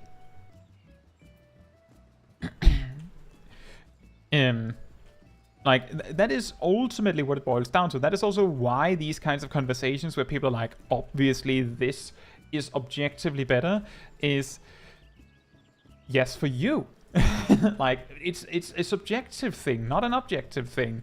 There is weaknesses and strengths in both. For example, I discovered in my 10 odd things of Final Fantasy XIV videos somewhat recently that you can do this trick that I called backcasting or backwards casting. But you can only do that on standard controls, I was told. I couldn't find a way to do it with legacy controls. But this allows you to dodge glare mechanics while casting. And I'm pretty sure you can't do that on legacy controls. And so what? Because in most situations you don't need that. So on one hand, you could argue that that makes standard type objectively better. On the other hand, when do you need this? And if something else helps you with legacy controls, then who cares? Like, congratulations, you found the control scheme that works for you. There's advantages and disadvantages to all of them. The only one where I find it difficult to argue for clicking is specifically because I can't actually see a reason why clicking would be better than using keybinds. That is typically why I'm like, try and add some keybinds. It doesn't have to be all of them. Try and add just a few keybinds. Just a little bit of keybind. Trust me, you'll like it. Once you get used to it, I know you'll like it. I'm pretty confident you'll like it. But it's not for everyone. And as long as it isn't limiting you in a way that you can't do something, then it's fine. As Bondi said, I've cleared top with a clicker. I remember in Season 1 of Crystalline Conflict, I regularly got teamed up or against a white mage one-trick, who I believe was named Healfa or something like that. Or Healthy? I think it was Healthy. And I discovered that because they're in the revival community, they streamed their PvP matches. And I checked some of it and discovered that, ding ding, they were a clicker. I never noticed. They were one of the best players on the battlefield. If I had Healthy on my team, we were probably winning.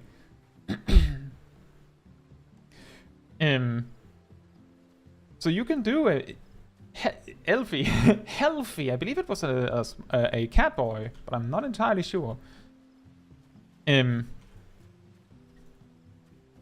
But my point is, you can do everything in Final Fantasy XIV as a clicker. You can do everything in the game with standard camera control. You can do everything with legacy type controls. All of it. It's about whether it's limiting you. Like, if you say, I have a hard time keeping track of the party, I get hit by mechanics because I look too much away from my character, then it's like, well, then we need to look at that.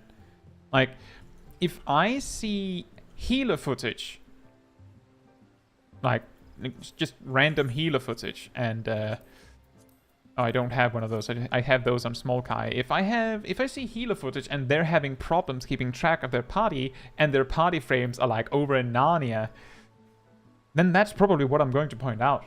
Try and move them closer to the center so you don't have to like look over here to see how your party's doing.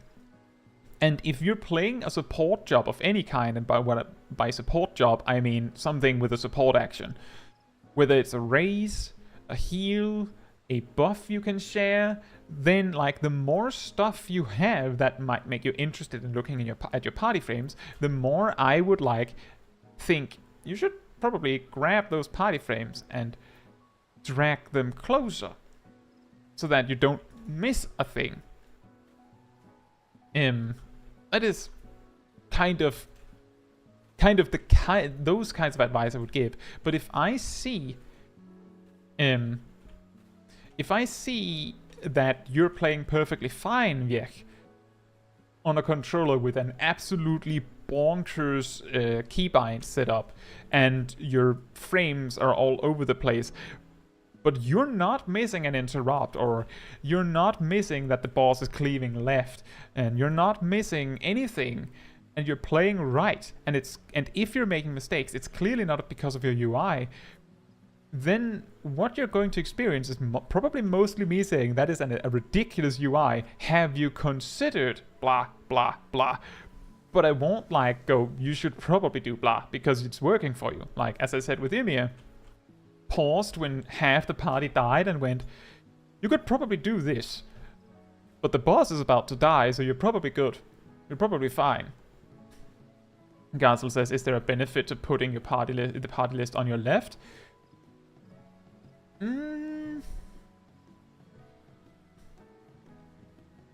Not necessarily. Not necessarily. The reason why I have it on the left is because the party frames extend to the right. If that makes sense. Let me see if I can.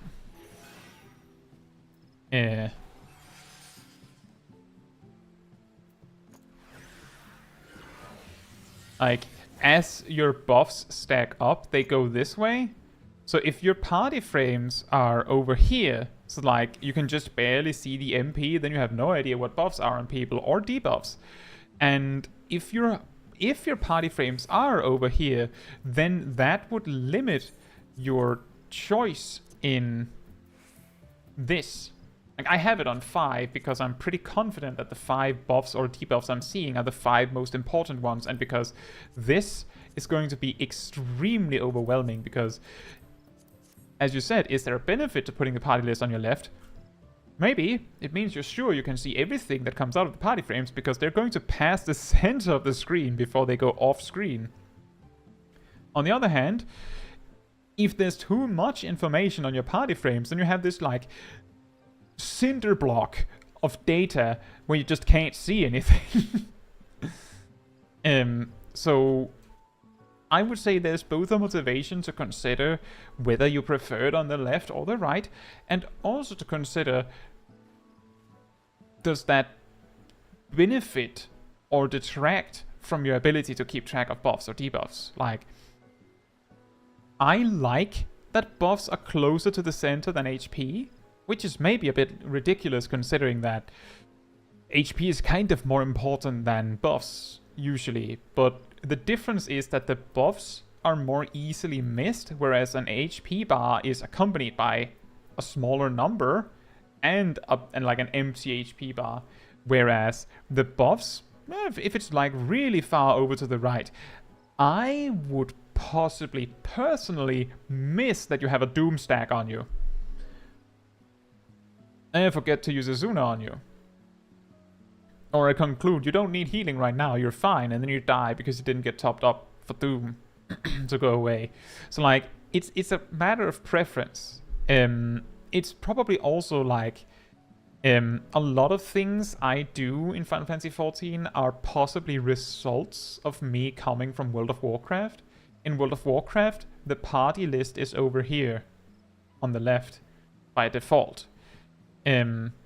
when I started like getting really fancy with add-ons in World of Warcraft, I usually had my party over here if I was not a healer. And if I was a healer, I actually had them here because my add-on made it so that I had like a horizontal party frame. So I had them like over my hotbars. So it's kind of like a learned thing that, well, my party is on the left. And it's just always has been. It's partly the same reason, although this one has nothing to do with World of Warcraft, but it's partly the same reason why you might look at my UI and go, why do you have your target up there? Why is the target cast bar up there? Why don't you have your buffs down here where you need them? And the answer to that is I'm just used to checking up here, and the game doesn't, at least in my experience, the game doesn't go so fast that I don't have time to check.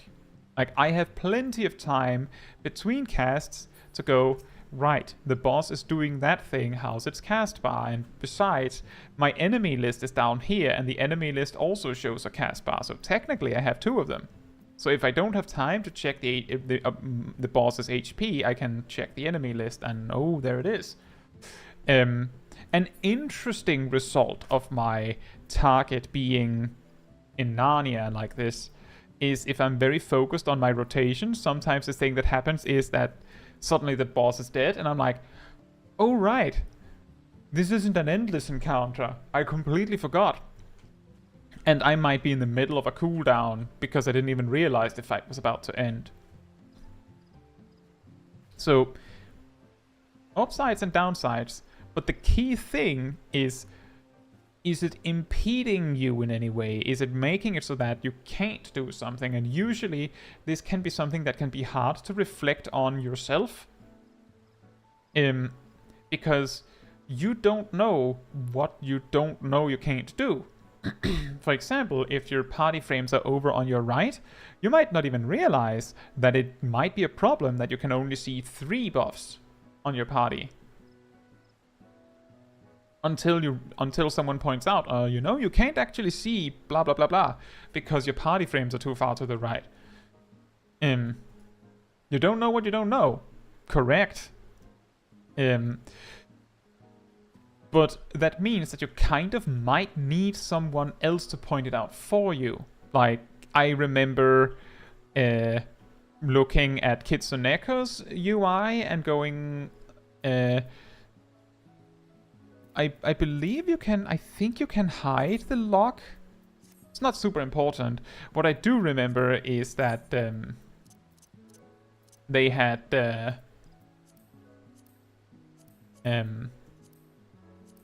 this on, which incidentally meant that over one of their buttons there was like a 3.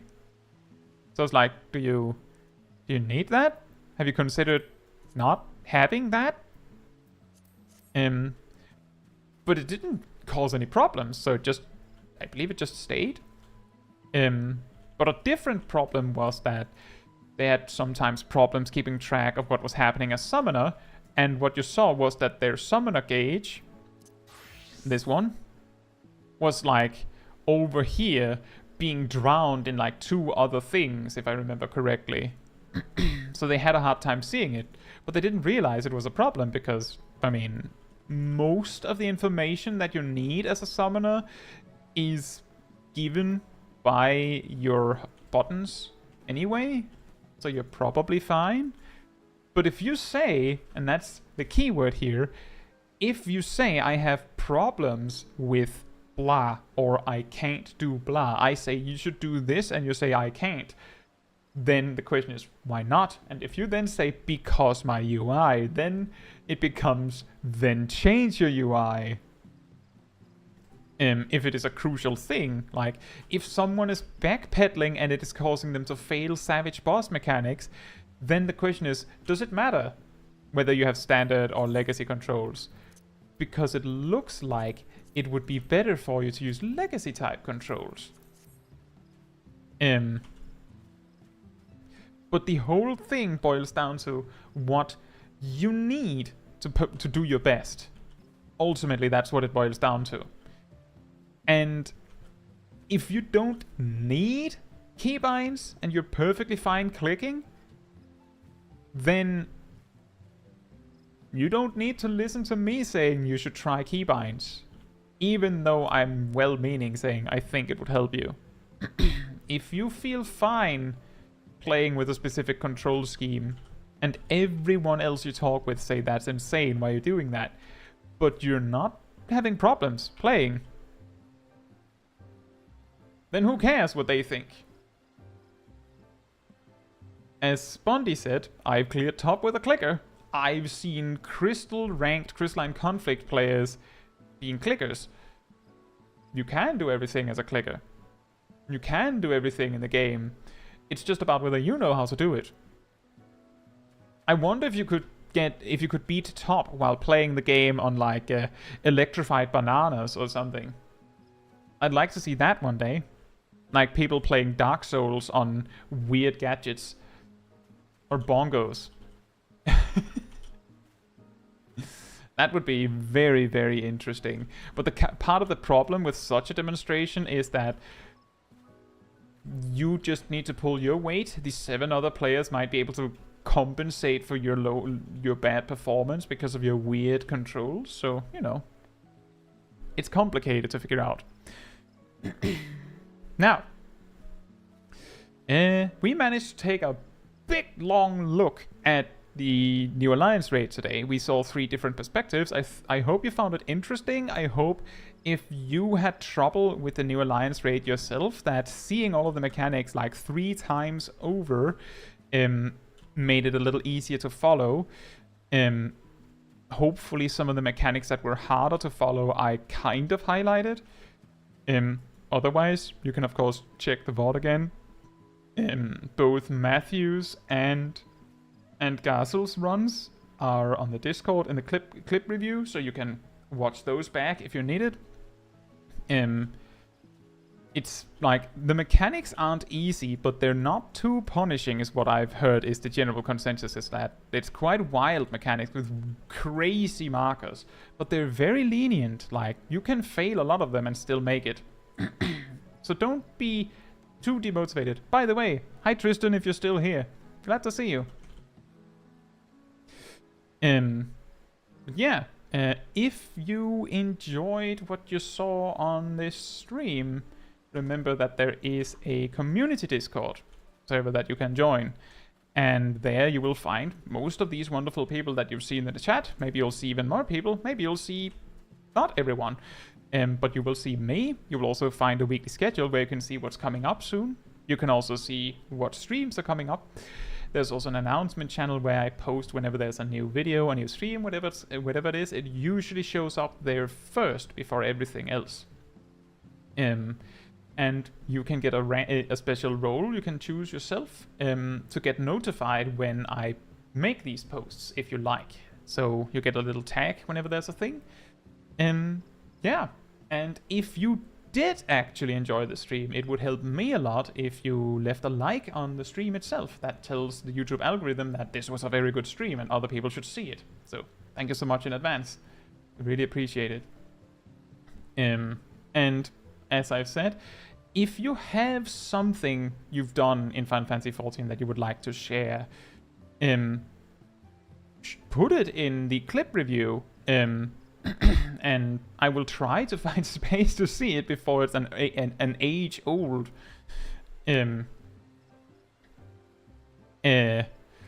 But if there's enough clips to check, who knows? Maybe we'll have to do more tea time.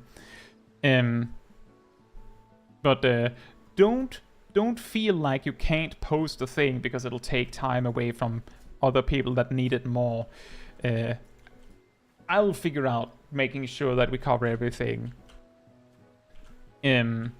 Sometimes it can feel like it takes a long time before I get to your clip because of there being like one tea time every 2 weeks. But I'll figure that out. That's my problem, not yours. If you want to post an ultimate, go for it. Matthew posted an extreme kill. We'll have to get to that next time. That means more people have a chance to watch along because they've already seen the trial, rather than doing it 2 days after release. But yeah, tomorrow I have a video premiere on a video where we go over some of the hardest wall-to-wall pulls in Final Fantasy XIV, at least in my opinion. I also talk about what makes them hard, so if you feel like there's this pull that I feel is really, really hard, I don't understand why it is, and it happens to show up in the video, then you might figure out what's happening. Why on earth is it that these mobs are so difficult in particular? Because I did actually take a closer look at the pack. But beyond that, there's of course, we're doing the Shadow of Ma Alliance Raid series on Saturday with Small Kai, and yeah, I think that's everything. Part of me wanted to post a clip of blowing myself up as Blue Mage. Well, you can do that too. Thank you so much, Ymir. I really appreciate it. And with that said, thank you all so much for watching, and good night, good morning, afternoon, or evening, depending on where you are in the world, and I hope to see you all very soon. Bye bye!